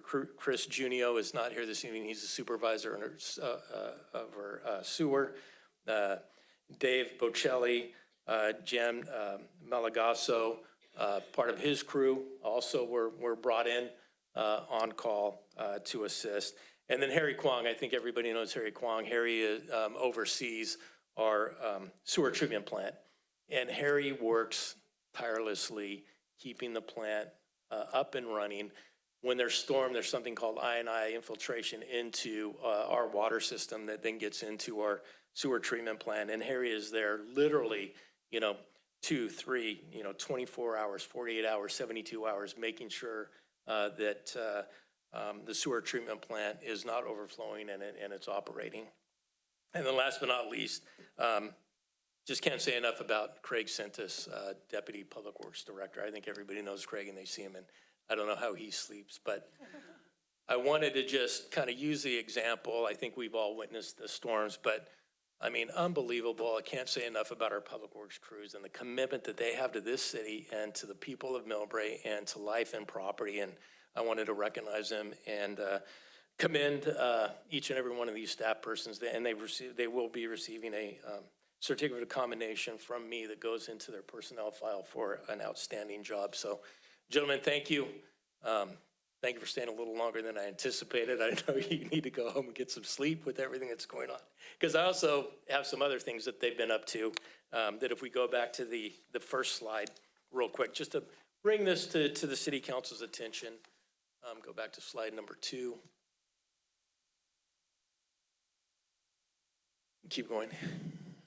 Yeah, right there. So the Park Boulevard traffic calming improvements. As the city council knows, and you're aware, we've been implementing traffic calming measures throughout the city. Most recently, we've installed several on Park Boulevard. This is the frontage of Cappuccino High School.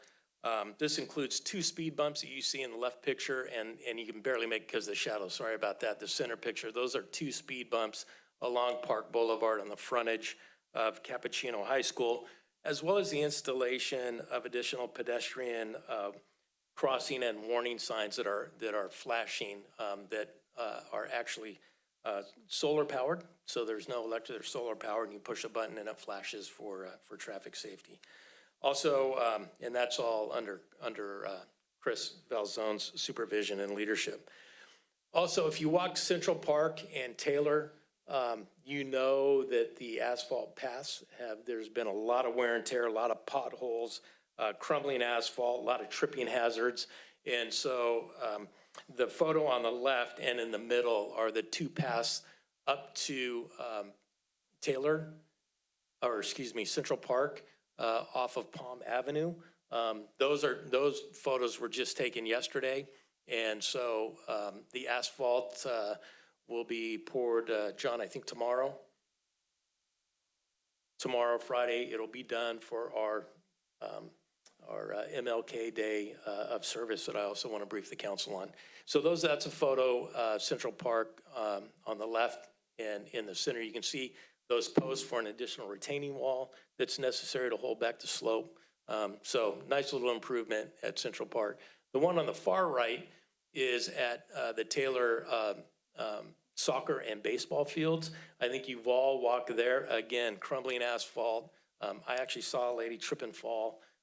Big liability, but now that's fixed and taken care of for access that we maintain per the agreement with the school district, the Taylor Field area. So if you have an opportunity to go out and take a look, it's just a really nice improvement for the community. And then next slide. You've probably seen these.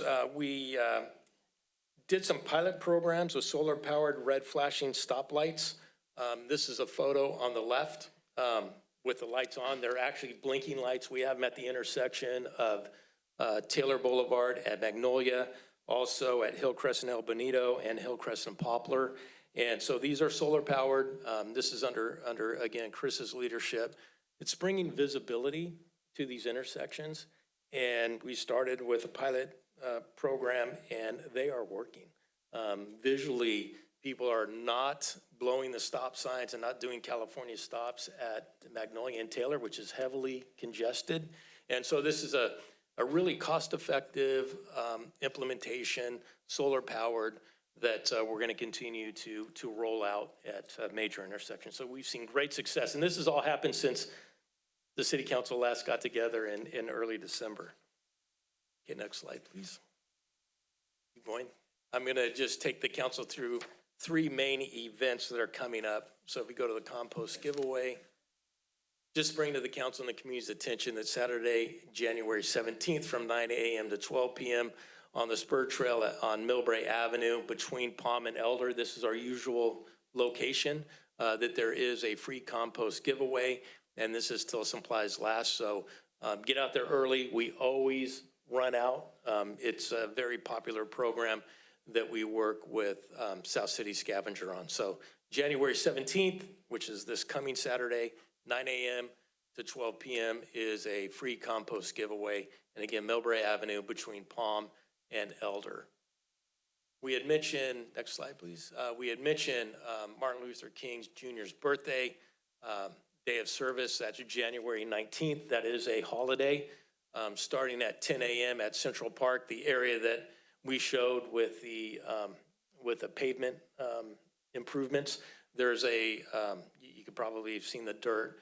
We're going to do some tree planting and some landscape planting along that trail. So everybody's welcome. Day of service, 10 a.m., Central Park, Palm and Lansdale, for some tree planting and ground cover planting to continue to beautify Central Park. Lastly, we have a Fix-It Clinic, Saturday, January 31st, another very popular program. This is in conjunction with Millbrae Library. It's 11 a.m. to 2 p.m. at the Millbrae Library. You can go on our website, look at what you can bring, but literally many things that they can repair around the house. So, lights, electronics, vacuum cleaners. Somebody brought in, I think last time, actually a sewing machine that they fixed. So Fix-It Clinic, very popular program that's available in conjunction with the library, so folks can bring things in from their house and see about getting it fixed, all for free. So that's kind of what's been happening and some of the events that are coming up here through January. So, Mr. Mayor, that concludes the overview. Okay, thank you. Just one quick question on the Helen Drive storm project. You mentioned it is on the north side of Helen Drive, and I think you can see on that picture. Has there been any consideration of doing another storm drain project on the south side of Helen Drive? Because it seems like that's where many of the resident complaints about flooding have come from, and where the water accumulates, I think. That's a great question, Mayor, and I had a photo. That actual storm drain is already large, and so this is very small, and so we're going to, this project matches the one on the south side of the street. Okay. And so, as I mentioned, really, and I don't want to put Mr. Burrows on the spot, but this is something that will pick up a small percentage of the storm water, but it will alleviate, some of the issues that are out there. And as we bring back an actual fix coming from Tioga down Helen, it's a pretty significant project that's under design. And like I said, I think this is a high priority that We'll be moving forward with a recommendation for an amendment to the capital improvement program in our water CIP in the next probably first or second meeting in February. We'll bring that amendment back to City Council for consideration. But do you think there is a need to increase, for an interim project, to increase capacity on the south side of Helen Drive on that block? No, I mean, my understanding is that it's already of a size that any other, expansion of that isn't going to pick up any real additional water. Sorry, I don't have a photo of it, but it is pretty large on the south side. So it's more of a question of the actual capacity of the storm sewer itself as opposed to the actual storm drain openings. Yeah. It's I don't know if Mr. Burrows wants to come and speak to it. I can only dangerously speak about engineering. Good evening, Mr. Mayor. Yeah, to answer your question, the storm drain inlet on the north side of the road on the opposite side of the road is already large. And so the issue is that we have ponding in that area. And there's not enough opening for the water to get into the pipe. So we're making the opening on the other side of the road larger. So between that improvement, with that improvement, we're hoping that will allow more water to get into the storm drain system. But like Mr. Williams said, we're looking at a larger, more comprehensive project that will intercept the water before it comes down to Helen, so that that will be part of the CIP amendment that we're bringing forward. All right, thank you. Sure. Okay, any other comments or questions from the council? Okay. Okay, yes, Councilmember Riley. Happy New Year. I want to say thank you so much for city manager, our staff, because I was worried someone going to call me because I was overseas, visiting my mom. Thanks for all of your hard work and get those flood take control. Thank you.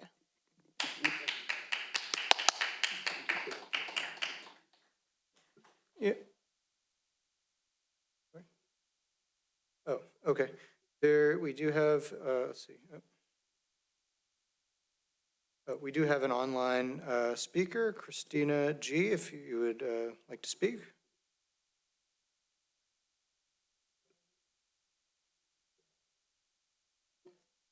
Christina G., please accept the mute. Are you? That was a mistake, sorry. Bye. Thank you. Okay.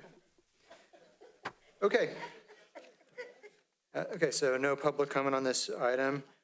So we will now move to item number 3, which is the approval of minutes. We have the special meeting minutes of November 7th, 2025, regular meeting minutes of November 25th, 2025, special meeting minutes of December 2nd, 2025, and regular meeting minutes of December 9th, 2025. Are there any comments or any Move edits? approval. Okay.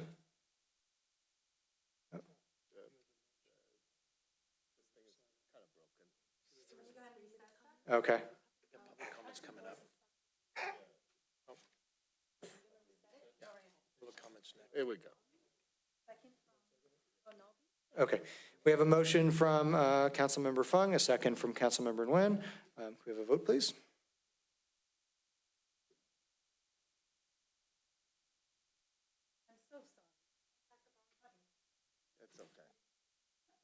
Okay, I believe the motion was from Councilmember Fung. The second was from Councilmember Nguyen. Can we have votes, please? The 4 set of minutes are passed by a vote of 5-0, and my apologies. Okay. Live TV. We have no oral report from city committees or commissions tonight. We will now move to public communication. This is the opportunity for members of the public to speak on any item that is not on this evening's agenda. It has to be within the city's purview, and speakers will have 3 minutes. We will begin with Vernon Bruce.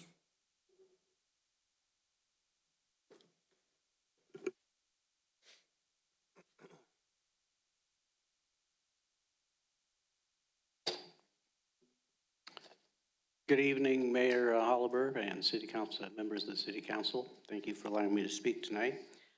I know you'll find this as a surprise that I might be talking about parking again, but I just thought since this is technically a new city council, I'd like to reiterate a couple things and I'll get right to the point. First of all, I have some more signatures for Elaine.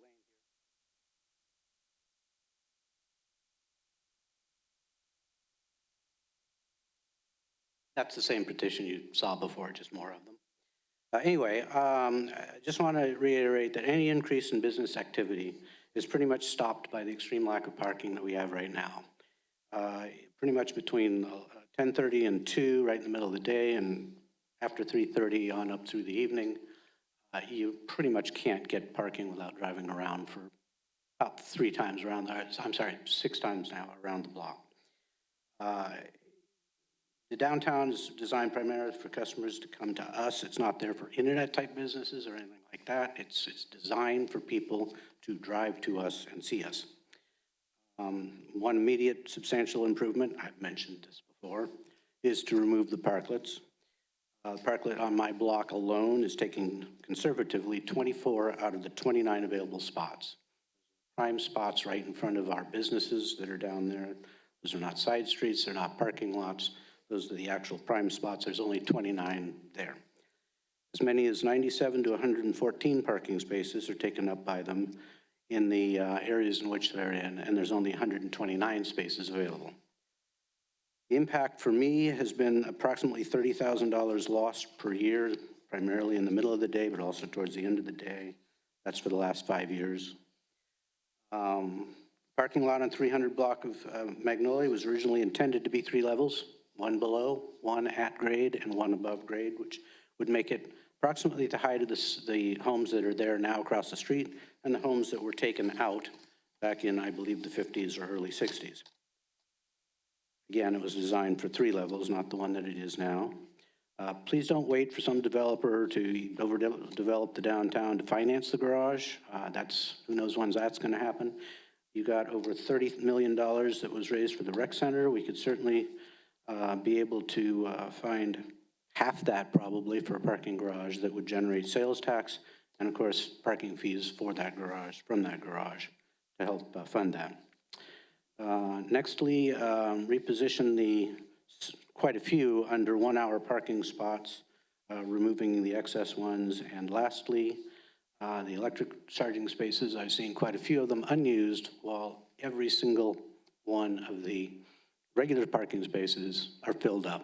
We have too many. I hate that alarm. Thank you. The next speaker is Marion Kong.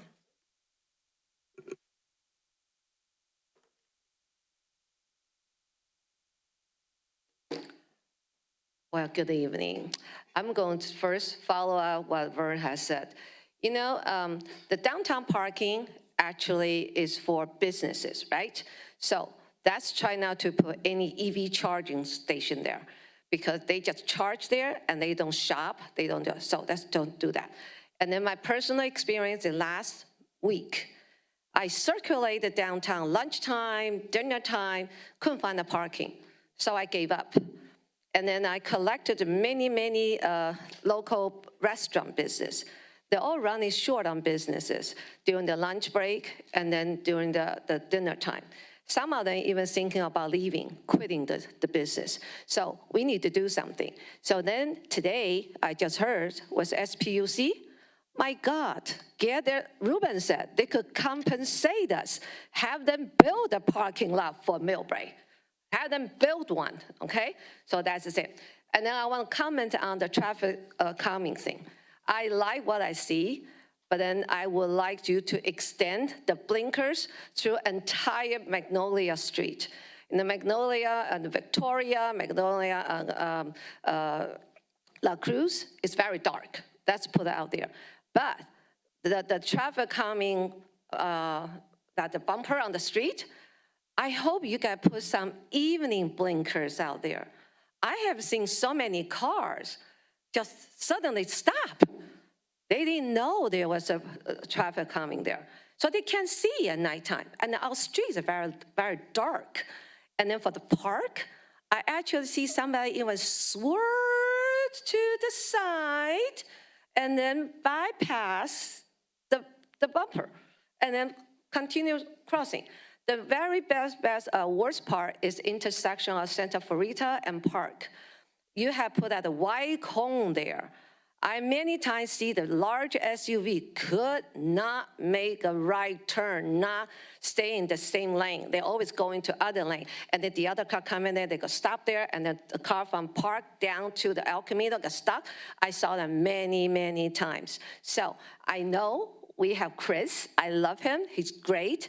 So maybe he can do a little research because we live there. And then I have friends at Helen Drive. Those traffic coming, the speed bump, now I remember now, speed bump, caused 2 accidents.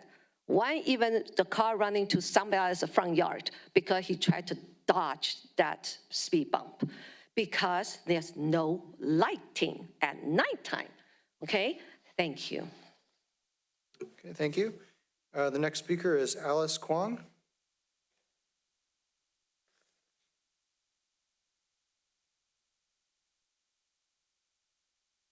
Good evening, and thank you, and give me the second opportunity to talk again. 3 minutes, 3 subjects. First subject is that what we're talking about.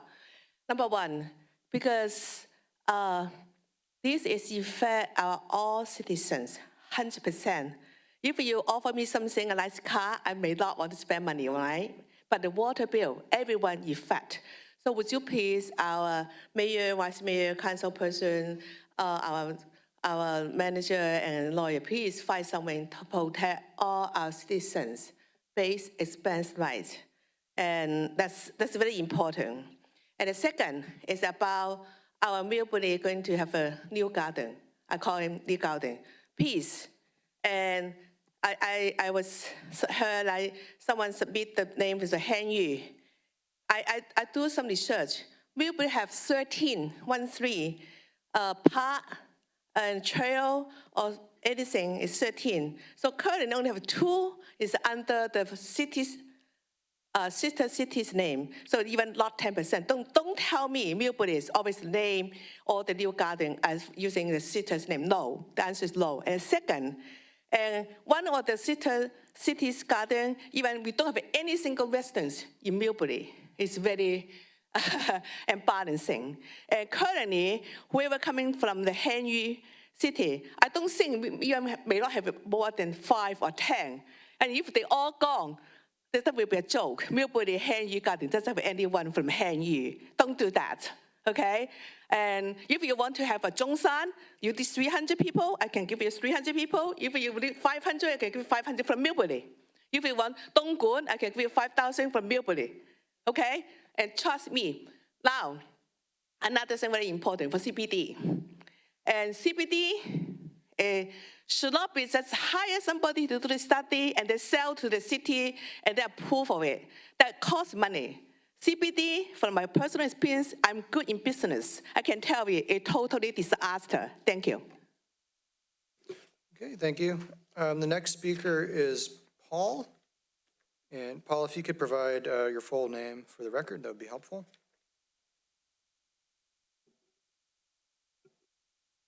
My name is Pansak Paul Mahasupa Paul.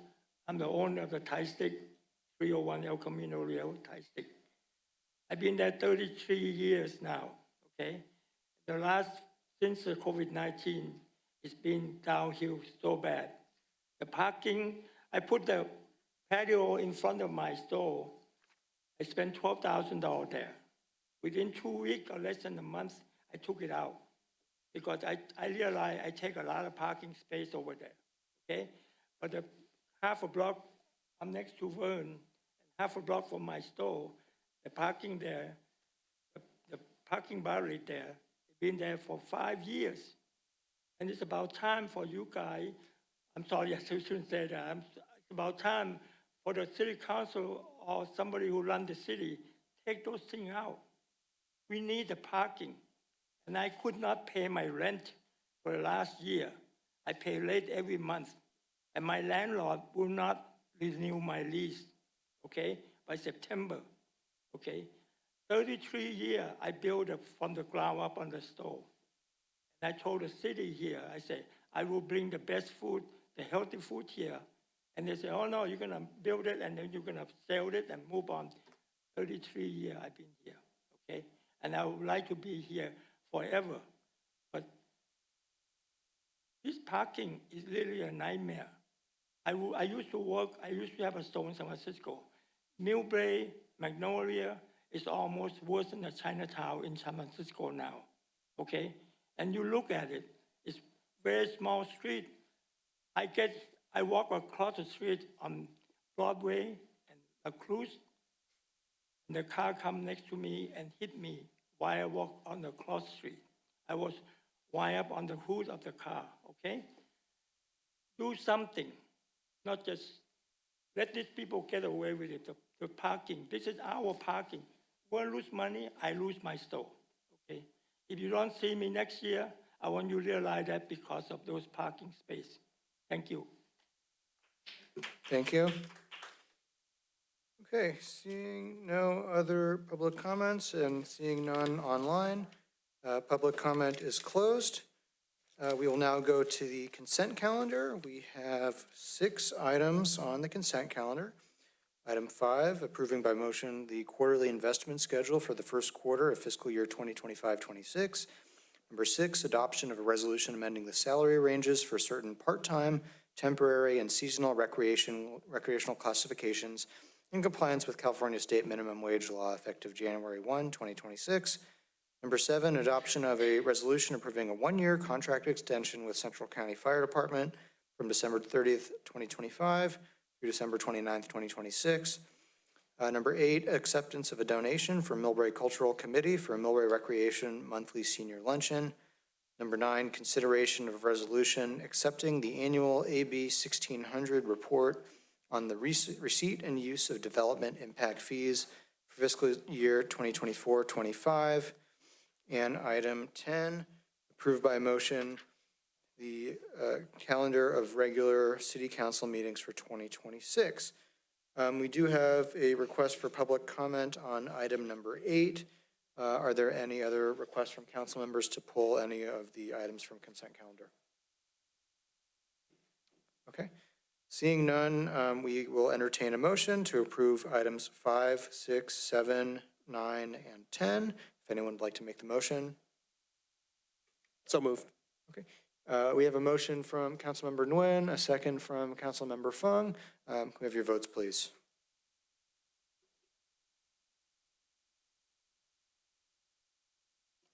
Consent calendars 5, 6, 7, 9, and 10 passed by a vote of 5-0. Okay. And we have a speaker slip on item number 8, Marian Kong.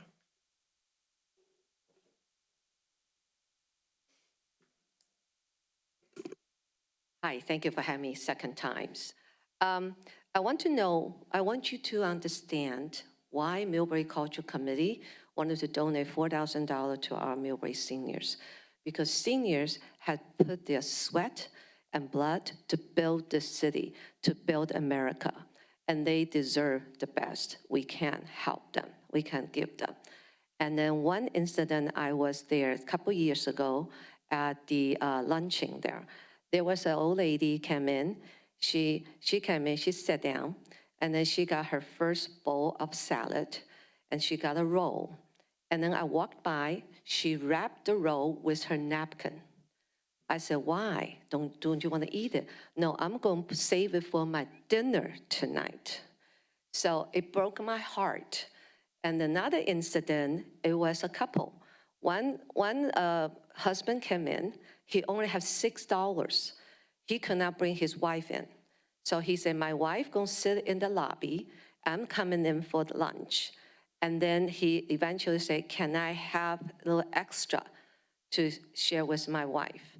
And then so that day, it struck my heart. I said, they need help. So we gave this recreation center by giving that is to lower the entrance ticket from $6, and Hannah did a great job, to $5. Okay, but I actually hope they can lower more. I actually hope it could be free. I actually don't want to charge them. We do have some low-income disadvantaged seniors. They need our help. So MCC is fully respect the elders, and no matter what race they are. And then so we devoted every year at least $4,000. And also for you to know, maybe you forget, we also contribute a senior scholarship for any disadvantaged senior who would like to take classes. So we have $3,000 in the bank with Hannah. And then, but what I'm trying to say is, MCC doesn't do this just for them, because we love our city and we respect our senior. So I want you to understand, hopefully you guys can put more money into the luncheon program so some disadvantaged, low-income senior, they can come in for free. Maybe this is once their life, a month's time, they get something different than they eat every day from the food bank, okay? So please help them. And then I'm happy, my check is on my chair there. I have a check for $4,000 tonight.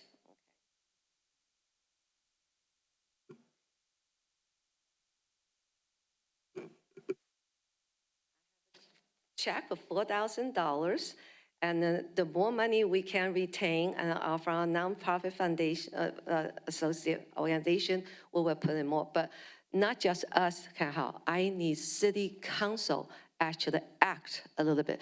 Just allocate additional $5,000 or something, and maybe some senior can come in for free, okay? And then so anyway, Hannah, would you please?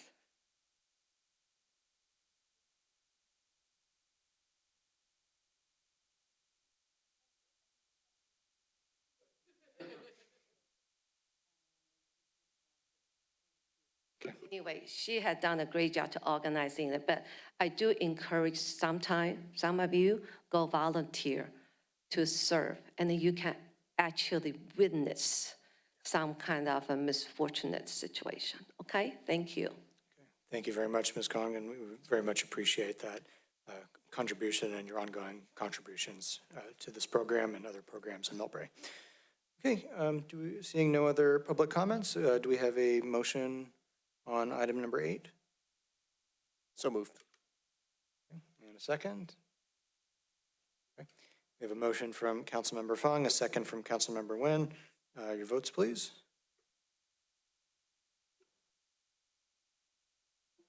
Consent item number 8 passed by a vote of 5-0. Okay, and thank you very much, Ms. Kong and the Millbrae Cultural Committee for that contribution. Okay, we have no public hearings tonight. We will move to new business. And item number 11 is to discuss and appoint council members to serve on regional, county, and city boards, city commissions and committees, and council ad hoc subcommittees for the calendar year 2026.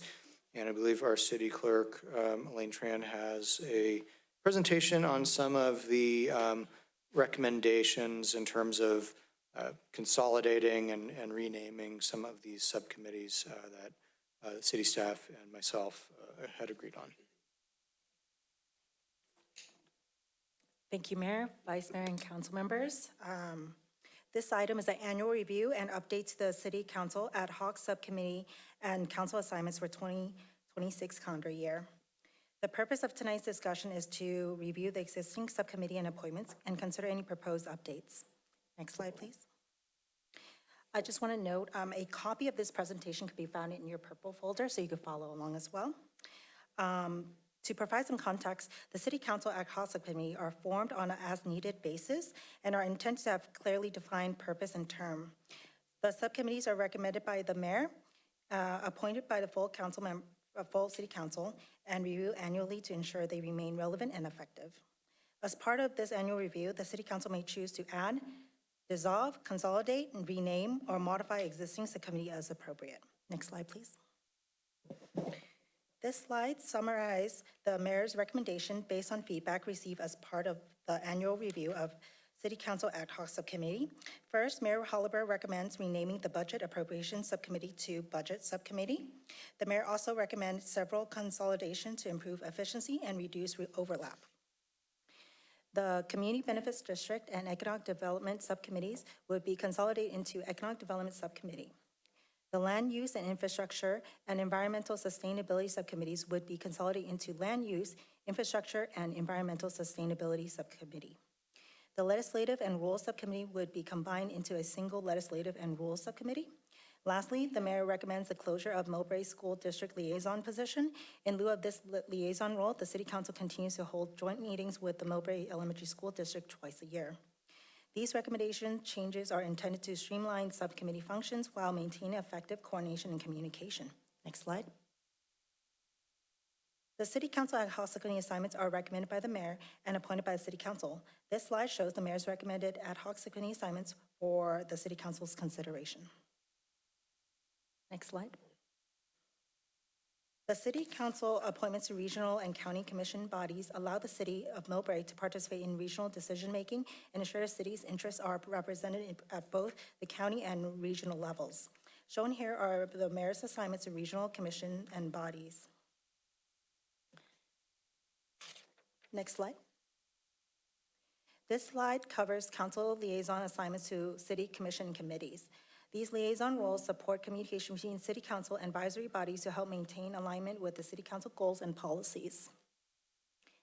Next slide. This concludes the presentation. The recommended action for city council is discuss and appoint city council members to serve on ad hoc subcommittee and make any changes as needed for calendar year of 2026. Staff is available to answer your questions. Thank you. And thank you very much, Ms. Tran, and thank you to all my colleagues for submitting your requested assignments for the current year. Everybody got those in on time. We didn't have to do any hair pulling or anything to to get those in at the last minute. I think for the most part, I did not make real wholesale changes to these committee assignments. Most of them were kept status quo. There were some positions that multiple members requested. There were other positions that nobody requested and had to be filled.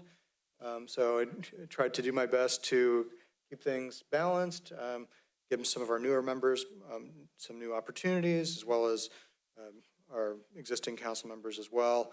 If there are any comments, any requests, anything that anybody didn't get that they really wanted or got and they really don't want, now is the time to discuss that before we go too far down the road this year.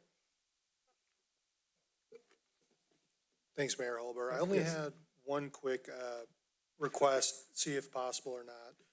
And I see Councilman Nguyen is on San Mateo County Office of Emergency Services Council. It's a prior responsibility that I had, which dovetails in with the CERP program. I actually started a project with Dr. Schrudy, who's the head of Emergency Services Council, towards the end of the year, and Bill Riley, who's also one of the liaisons to CERT and on ESC. He is working with me on it around the fire maps and driving awareness, and then to eventually drive to a evacuation drill for the city of Millbrae, which would be one of the first ones that we had. So if possible, I'd be willing to offer up 2 suggestions if Councilmember Nguyen would want to oblige. If not, I understand. One would be Association Bay Area of Governments, which would give you broader exposure to everyone within the Bay Area that's elected. Only caveat to that is it only meets, I think, once or twice a year. So it's a commitment where you'd have to go up to San Francisco. Other one would be City County Association of Governments Airport Land Use Committee. That one meets a little bit more frequently, and it weighs in on projects that are around the airport. So I don't know, Councilmember Nguyen, if you'd be willing to do it, that's great. If not, I'd respect that as well too. Yeah, quick question. Do we have to make a decision today on this for the swap, if we want to do a swap or change? I mean, I don't think we have to. I know some of the committees are meeting, I think, as early as this week or next week. So I think the sooner the better. I think we could potentially do it at the next meeting. Yeah, I think maybe next meeting, just because I want to understand mainly the schedule, right? To schedule, see how often. I trust the council member, the vice mayor, but I just want to make sure that the schedule is aligned with what I'm expecting. Just a real quick caveat. I received the schedule from Emergency Services Council today. I guess they're just going off the old list that we had from last year. So I'm more than happy to forward it to city manager or directly over to Councilman Nguyen, however you guys want to proceed, so you can get a better idea what they're looking to do for meetings. Right. Much appreciated. Thanks.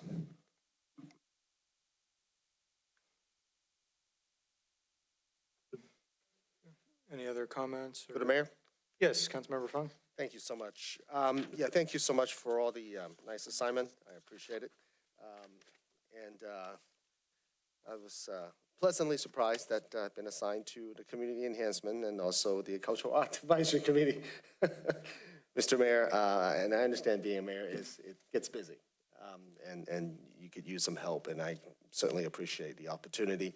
But at the same time, I think, we've got a few energetic, younger council member here who can also pick up some of those opportunities to build, deeper understanding and bridges with our community members. So I briefly mentioned that to Councilmember Nguyen about the Community Enhancement Advisory Committee, and I just wanted to make sure that the interest still stands as far as, being the prime liaison for that committee. Yeah, it just goes back to schedule again. Like if it's like every week, I don't know about that, but yeah, if it's infrequent, I could potentially. I believe it meets once a month, on the first Tuesday of the month, I believe, 7 p.m. I think, or 6:30 p.m. Once a month? Yeah, that's fine. Okay, thank you very much. And also for the cultural art as well, if, Councilmember Riley, if you have any, it fits right into just, being able to get further in touch with the community. And it's an opportunity. I just want to leave it up to you. I just wondering if I can switch to that one with my San Mateo County Pre-Hospital Emergency Medical Services Joint Power Authority. Can I switch with that one? I think the pre-hospital thing meets, what, I think it meets 2 or 3 times a year. They meet extremely infrequently. Yeah, although I think one of the meetings is like maybe next week, so I think that needs to be set. But I believe last year, I think it met 2 times. I was the appointee, and I think both times it met, I had something that came up at the last minute that I wasn't able to make it to. But I was thinking last year you didn't have any of the regional assignments, so I think maybe it would be good for you to have that one. I would say each of those assignments that were just mentioned, the hospital, pre-hospital emergency, the Community Enhancement Committee and Cultural Arts Committee were 3 positions that nobody had requested. I held all 3 of those last year. I'm taking on some additional responsibilities as mayor. I was hoping to hand some of those off.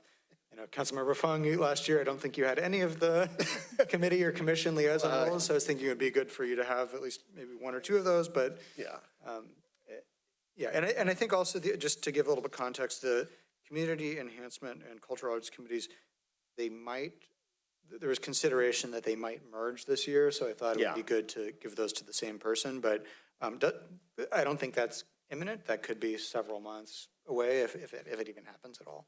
Yeah, just for context, a lot of these assignments here at the regional level are not even discussed here. For example, on the executive board of PCE, transportation authorities, among a few other things, on the legislative committee of the PCE as well. So, and I think the opportunities of Community Enhancement Advisory merging with the cultural art, although not imminent, I think there's certainly benefit to that. So we can let this sort of play it out a little bit over the next, over this coming year to see how it goes. But if, Councilmember, when you're happy with Community Enhancement Advisory, then I can probably stick with the cultural art for now until the proper time at which these collaboration take shape. Okay, sounds good. And through the mayor. So as far as scheduling wise, as far as like how often some of these bodies meet, is actually on the interest form. And also if you want to take a look at our council assignments from previous year, it largely stayed the same except for the the Chamber of Commerce liaison. That's when they are meeting monthly, and that is the 3rd Thursday of every month at 4 p.m. So if you guys are gonna spend some time looking at the scheduling wise, I do have that on the interest form as well for your consideration. I think I'm on the liaison, right? Yeah. Sorry, what was the question? Sorry. I think I'm on the liaison. Chamber of Commerce. No, sorry. That is correct. Yeah, And last year they met twice a month for a long time. Twice a month. I checked with our staff liaison, and she said it's monthly, currently. Yeah, yeah. Mhm. Yeah, that was the change. That was the schedule. This year we don't have a school district liaison anymore, right? That was the proposed closure. Okay. So my understanding was that, I believe you had that position last year, and there wasn't really any meetings or anything like that, okay. But we do have the subcommittee, we do have the ongoing joint meetings with the school board, so I think for this year, I don't know if we necessarily would need the liaison role in that position. Yeah, I think if we have a. Okay. Through the mayor? Yes. One thing that I forgot to mention, part of last year's initiative, city manager and myself restarted the North and Central County City Manager and Mayor's Conference that we met with all the way from Daly City, Brisbane, South City, San Bruno, and us, and with all the city manager as well as all the mayors to come together and discuss some of the more regional issues and how to, one of the bigger topic is to how to get a fair share of the regional funding, especially on the Measure K funding. And then there are some work items that are outstanding. And I think we can certainly benefit from that continuity in terms of our participations. So if that is up for discussion, I would certainly like to volunteer to continue on that regional role so that we can benefit from these continuity and on the work. So my understanding is that position is only for the mayors in each city, and I think with the exception of San Bruno, that rotates each year, so. Correct. Yeah, I've received emails about that committee potentially meeting next month. So we've talked about the idea whether or not the mayor would like to participate. You're certainly welcome to do that, or you can designate a representative to attend that regional meeting. Yes, I was planning to attend the next meeting. Okay, very well. Okay. I was going to answer a question about airport land use meeting. They have a meeting next week on January 22nd, and they are scheduled to meet the fourth Thursday of each month at 4:30 p.m. Just had a real quick question to get a little context regarding the, can't remember the name of this committee or commission you guys have. Was it North End? North Central County. North Central County. Has there been any thought or discussion on having more than just the mayor there? Perhaps like a second person or an alternate in attendance? So that way there's more continuity? Due to all the rotation that happens with some of these councils, has there been any thought on there, or is there any kind of specific rules regarding these meetings that you can't have that due to a Brown Act violation, or? Yeah, Councilmember, it's never been discussed amongst the mayors that make up that committee. A little bit of background, just real quick. This was started by the mayor of South San Francisco, I think around 2018. And that was Liza Normandy started it. And it was actually, kind of an ad hoc, that the leadership got together. And then during COVID, it went away, or when Liza left office, it kind of died. And then that's when Councilmember Fung was mayor, we proposed and started it, and it has got a lot of momentum behind it. Measure K discussions and things like that was mentioned. So that's kind of just to give you some background and history. So it was kind of an informal ad hoc. Certainly could bring it, through the mayor, a discussion. If the larger group would consider 2 members. I think there will be some questions about Brown Act, but we can certainly propose and have a discussion amongst the mayors at the next meeting coming up. I think it's February. Yes, I believe it's in February is the first meeting. We can do a little research and due diligence and take the temperature of everyone for sure.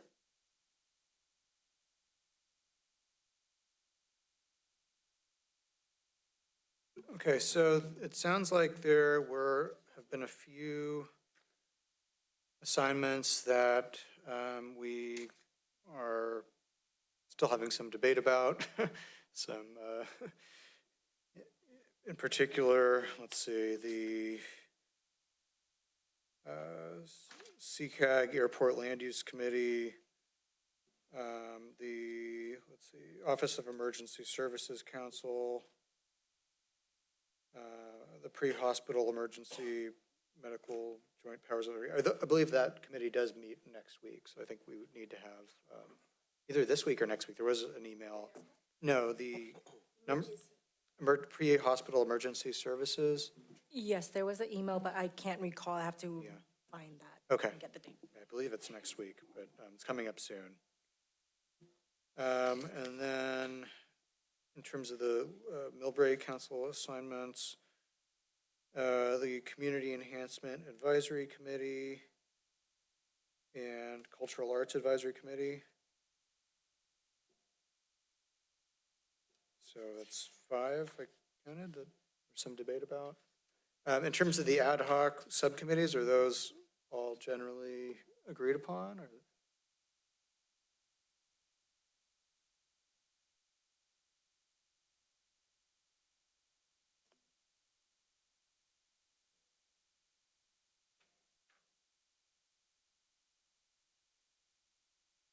Maybe we could take a motion on that if there's no objections.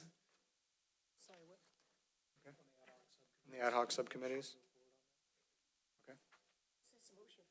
Oh, it's to approve the ad hoc subcommittee, this list? Yeah. Slide 4. Page 4. Okay, we have a motion, Vice Mayor Rinaldi, second, Councilmember Nguyen. Your votes, please.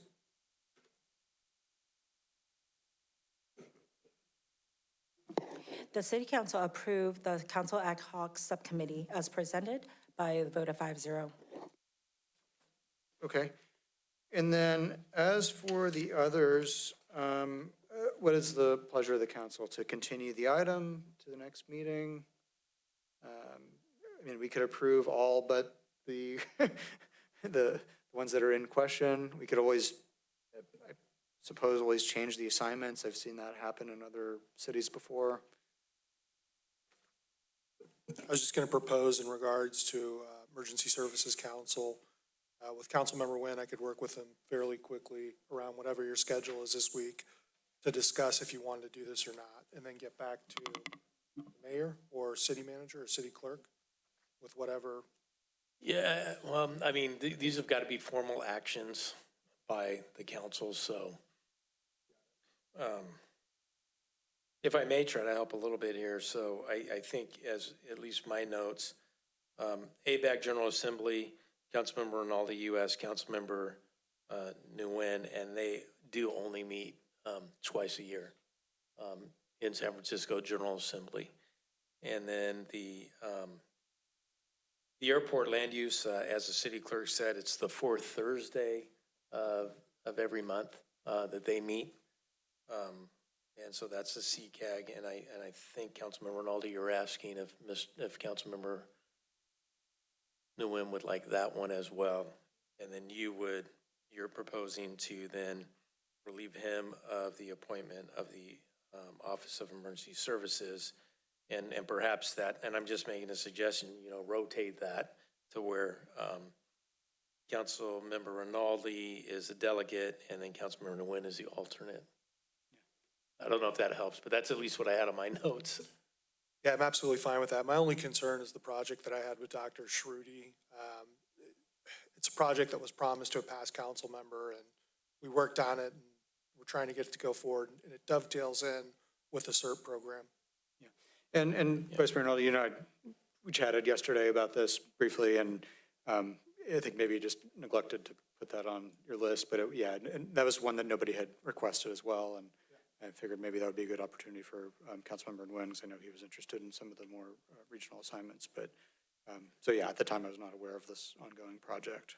And for Councilmember Nguyen's benefit, the Airport Land Use Committee, it's probably going to take you longer to get to the meeting than it is of how long the meetings actually last.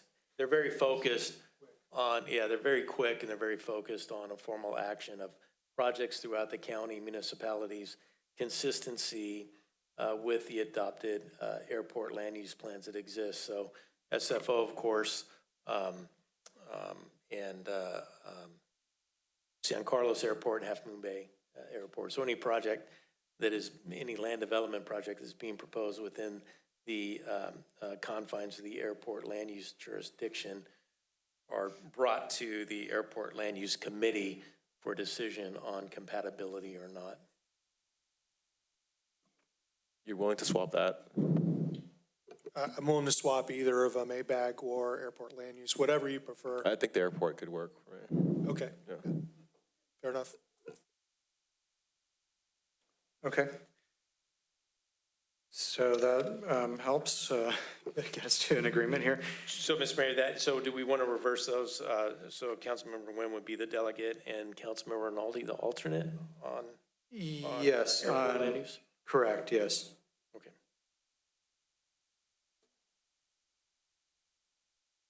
And then to swap number 10, the Emergency Services Council as well.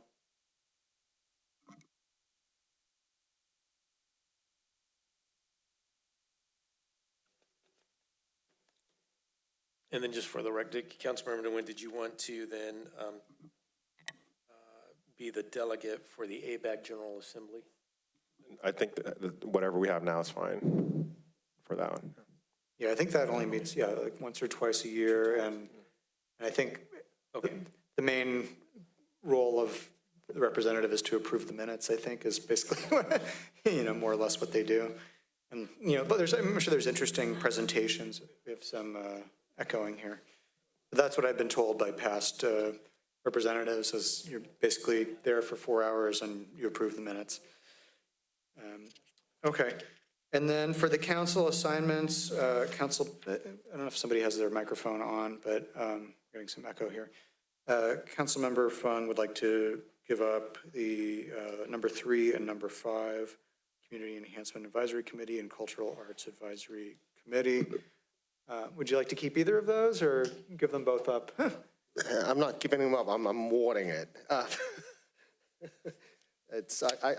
was just hopeful that some of the newer additions to our team can build deeper roots with the community, and I saw that as more of an opportunity than anything else. So, and I think Councilmember Nguyen, would you be happy with the Community Enhancement Advisory? We were agreed, right, in the beginning? Yeah. Okay. So that's a done, and then I can stay on with the cultural arts. But I do understand that there's a potential for these two committees down the road to build further collaborations, if not emerging. Yeah. So, and last year I was assigned to cultural arts, and the challenge is that, they have trouble making quorum. They only have 3 members. yeah. So all 3 have to be there. There were several times where the meetings were canceled at the last minute, or maybe, a day before I get a notice that they were canceled. They were changed sometimes. They meet, I think Mondays at 10 a.m. Who's the staff liaison for that committee? Is it Hannah? Hannah Moran's office. It's Jeff Gabriel. And Jeff Gabriel as well. Okay.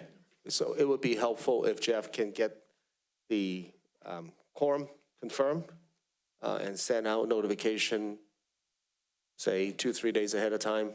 That would be helpful. Yeah. And we try, and as the mayor mentioned, we don't really know. Yeah, so we understood. But I do think, Hannah and I are actually going to be meeting with the 2 chairs of those committees because there is a lot of overlap. Yeah. And I think it makes a lot of sense that those 2 committees merge into one. So we'll be hopefully bringing back to the city council for recommendation from those 2. Community Enhancement Advisory Committee has already said yes. It's just cultural arts. So there's some questions that they have that we need to answer. Yeah, they'll have to work out the details on that.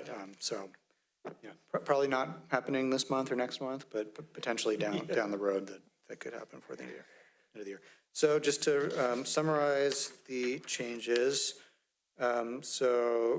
Airport Land Use Committee will be delegate Councilmember Nguyen, alternate Vice Mayor Rinaldi. Emergency Services Council will be delegate Rinaldi, alternate Nguyen. Councilmember Riley, are you okay with keeping the pre-hospital emergency? Nobody take it and carry it. Yeah, like I said, I think it meets 2 or 3 times a year. I believe it's Wednesdays at 6 p.m. Right in Burlingame, right off of Rollins Road, right nearby. They'll email you. Yeah, they'll email you and I believe they're meeting next week, I think, so. Yeah. Okay, and then amendments to the council assignments. Councilmember Nguyen will take the Community Enhancement Advisory Committee as a liaison. I could stay as the alternate, that's fine if nobody else wants it. And Cultural Arts will remain as is. Okay, any final comments? Didn't miss anything? Okay. All right, we'll entertain a motion to approve. Move approval. Okay, motion from Councilmember Fung, second Vice Mayor Rinaldi. Your votes, please.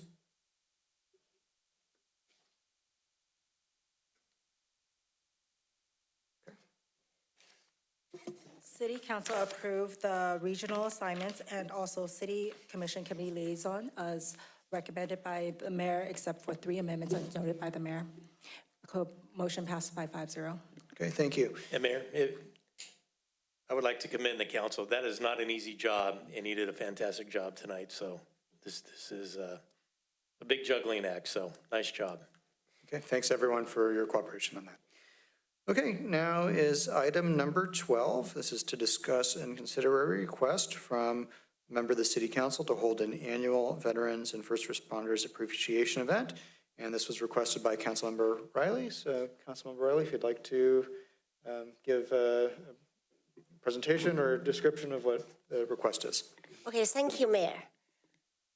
The reason I request put on our city agenda, because we all appreciate our veterans. They serve our country, protect us. And most are seniors. We needed to take care of senior. And also I appreciate our sheriffs, protect our city, give us a safe place to live. And our first responders, fire department, and Millbrae house is expensive and water expensive. So they protect us. And I want to special thank you for MCC for the past 2 years, donate for our first and second appreciation. And I really appreciate it. So I hope get support from our colleague. Thank you. Oh, mention one thing. Our veterans, many of them, their families, the brothers or fathers, they're fighting for our country and they're lost their lives. So we needed to honor them. And I thank you for Tom. Tom is veterans. Thank you. Hope to get all of your support. Thank you. Okay, thank you for that. Are there any comments or questions from the council at this time? Just add a real quick comment. So I'm looking at this right now, completely understand the need to support veterans and honor them as well as first responders. The only reservation I would have here is that we already have a Veterans Day tradition that we do in the morning. And the one thing I don't want to do is perhaps dilute that by having 2 events on the same day. So I don't know if there's been consideration to do something on a separate day. And the other thing to consider too is we also have, National Night Out with fire and police, where they come out as well. So just something to consider. Okay. Any other comments at this time? We do have public comment as well. Okay, let's go to public comment. We'll begin with Vernon Bruce.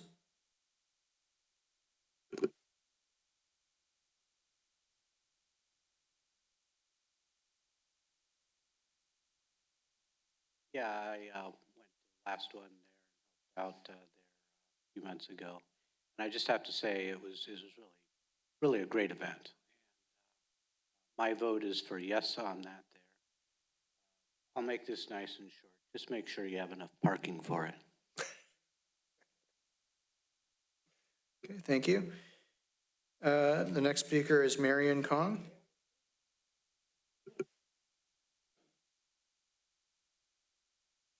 Well, always a third time is a charm, right? Okay, So I'm going to make it fun. You know what? Who built this country? The reason you can live here today, sit here today, because our soldiers and our sheriff and our firemen. And then I was actually honored to be in part of the past 2 evening appreciation event. I remember the first one, the Councilman Ronaldi was there, and I remember almost everybody's there. I mean, I think you all thank them. You all owe them. We all owe them something, because not any one of you joined the army, or military, or the police, put their life in the front line, right? So the least we could do is, in the morning, let's do a governmental thing to raise the flag, pay the tribute to them. But nighttime, as a city, as a community, we can offer them a very cozy evening. And then I actually heard Councilman Ronaldi just said, I mean, yeah, I mean, it doesn't have to be on the same day, because of that last, 2025 cannot be the same day, because that's an off day. There's nobody, no council meeting that day. And then so we had to do it another day. But I really believe, I think Chief Allen could vouch for that. Did you have a good time that night? Yes. And then we came out with so many people, and I remember you were there too. You definitely enjoyed the food, delicious food, okay? But the food is not really the main thing. The main thing is our gratitude, our heart, okay? Our heart to them. And then many of our World War II veterans, they are heading to another journey soon. And then, but we have a lot of new, like we have city manager is a veteran, my cross the street neighbor, 3 generations, they're all veteran, they all serve in the army. My cross the street neighbor is 2, okay? So that just do that, put it on your calendar as a annual event, okay? So for the city, it just allocate a very small budget, because we always spend money wisely, okay? But it's the heart, it's the meaning, how we send it to these veterans. So I really urge you to approve this action. Thank you. Okay, thank you. The next speaker is Ray Louie.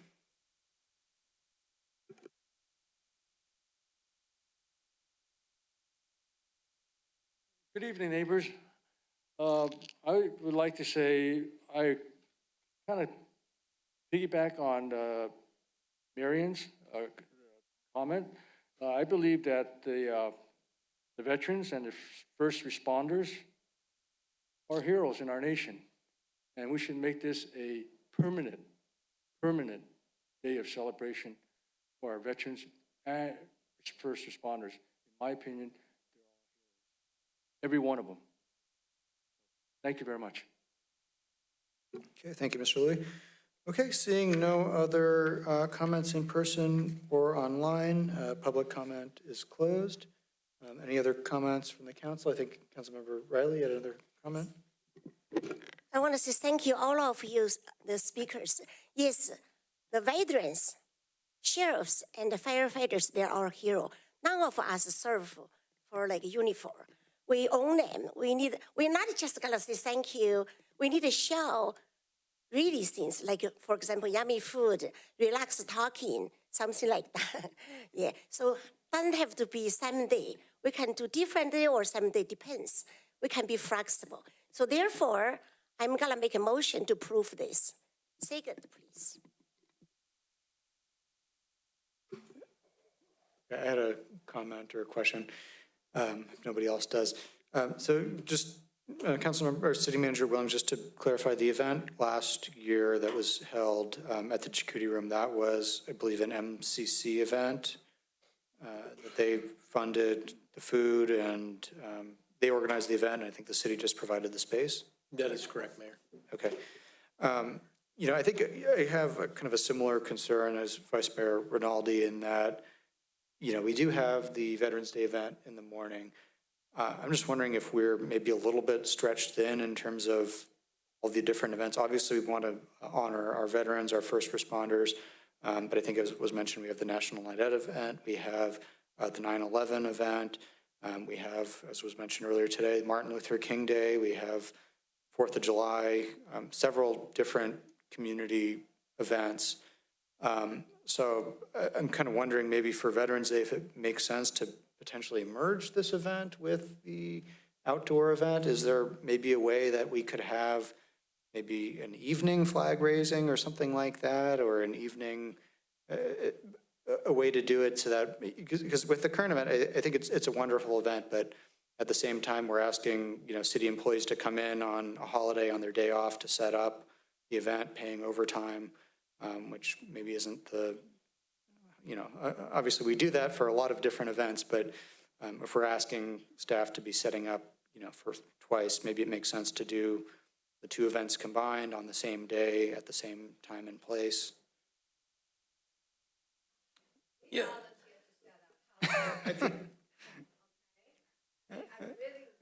If you can go through the mayor, yeah. Yeah, City Manager Williams, I don't know if you have any response to that. I mean, in thinking about this and, and the objective, I do think what we started for Veterans Day is really enjoyed and appreciated by veterans in the morning.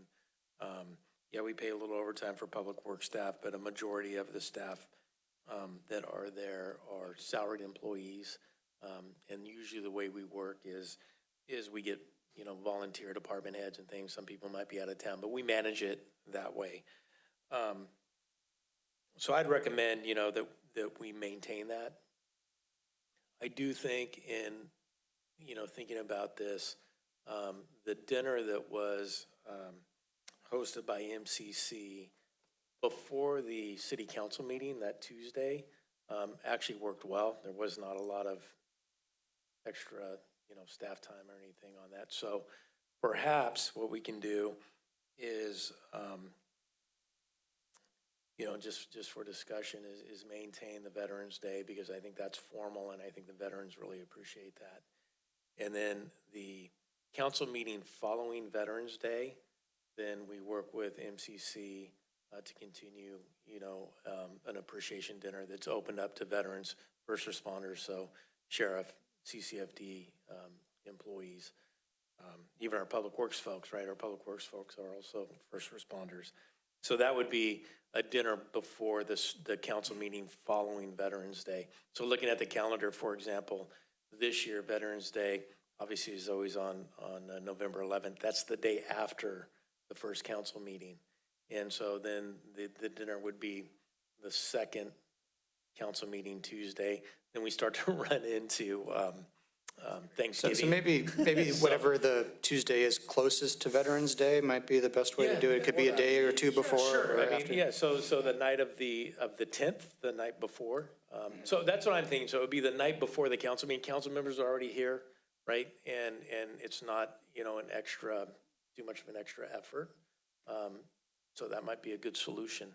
The Chakotay room, I think, worked out just fine. And is the request for the city to fund the event or just to host the location, and MCC would continue to provide the food and set up, clean up, all of that? Can be both. MCC usually their support. Yeah. So this would be city in partnership with MCC? Yeah, something like that. Okay. Just like the previous 2 times. Okay. Okay. All right. Any other comments, questions at this time? Okay. Seeing none, we have a motion from Councilmember Riley, a second from Councilmember Fung.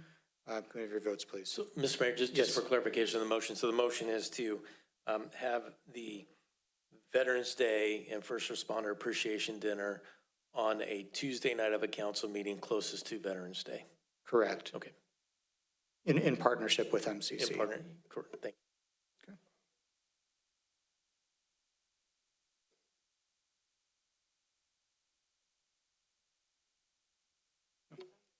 All right.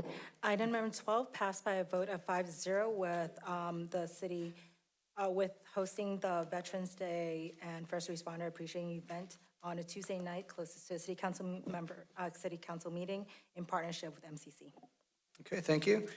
We'll now move on to council comments. I don't think anyone has had any official meetings yet since we last met, but if anybody has any comments for the good of the order, we will take them.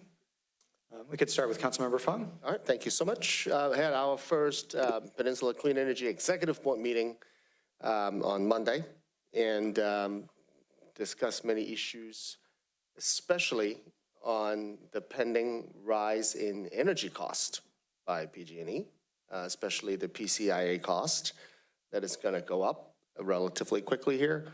The executive board has made a recommendation to the full board, which is going to come up in January 22nd, to continue a 10% discount for the entire San Mateo County compared to what PG&E would offer. And it will dip into our rate stabilization funds. It's going to cost roughly about $120 million for the next 14 months. But we think that this is the right thing to do to keep energy costs low, to keep it affordable for every family here in San Mateo County, including Los Baños as well.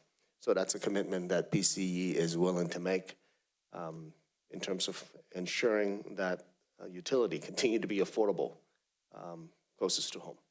So this is something that is going to come up in the January 22nd agenda, and that's the first meeting from Peninsula Clean Energy.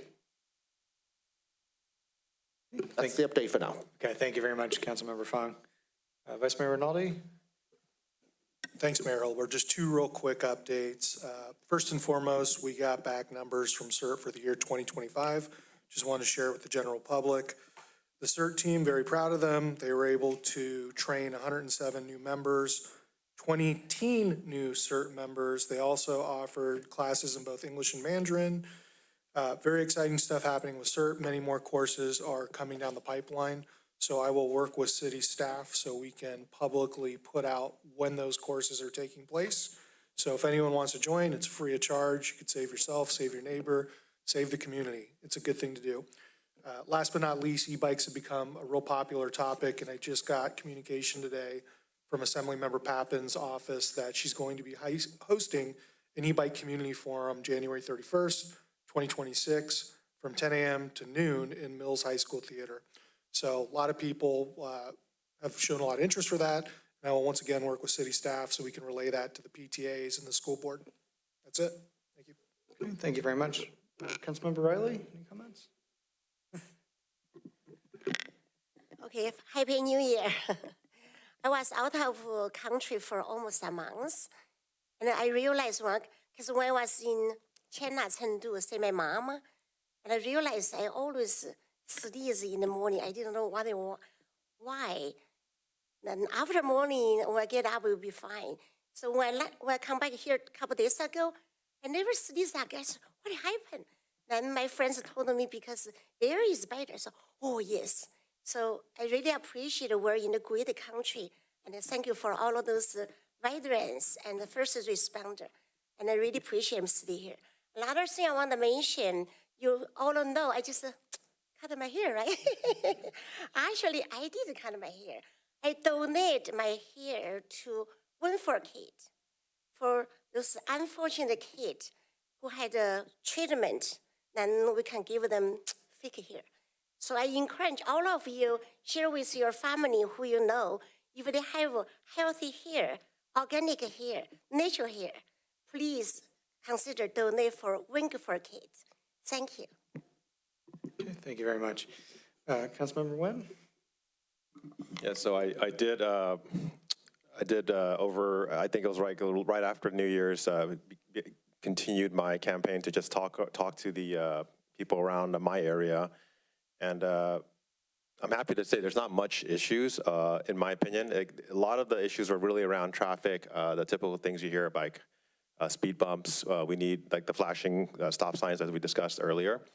One thing that also came up was the trimming. A lot of people were complaining about lack of visibility, especially on Hillcrest, especially when we want to turn left onto Hillcrest on the other side. And they would be much appreciated if the city staff could get into trimming, make it more of a routine to trim vegetation that could cause the visual problems, right, with especially on left turns. There's also another thing that was mentioned, Arroyo Seco and Camino Alto. Those two streets in particular, street flooding was pretty bad. And in some cases, the videos that some of the residents showed me was even worse than the videos that you showed me, where they got like, I don't know, yay tall. Basically, their feet would get wet, right, to get out of the car. And those are things that maybe we could look into as a city to help resolve like the recent flooding issues with those two streets. That's all I got. Thank you. Okay, thank you very much. I don't think I have any other comments other than I'd like to congratulate Councilmember Fung on being reelected to the Transportation Authority Board. That was, I think, after our last meeting. So congratulations. Great to have representation on that board. I don't think I have anything else, so we will close now at 10:06. Thanks very much and have a great evening. Bye-bye.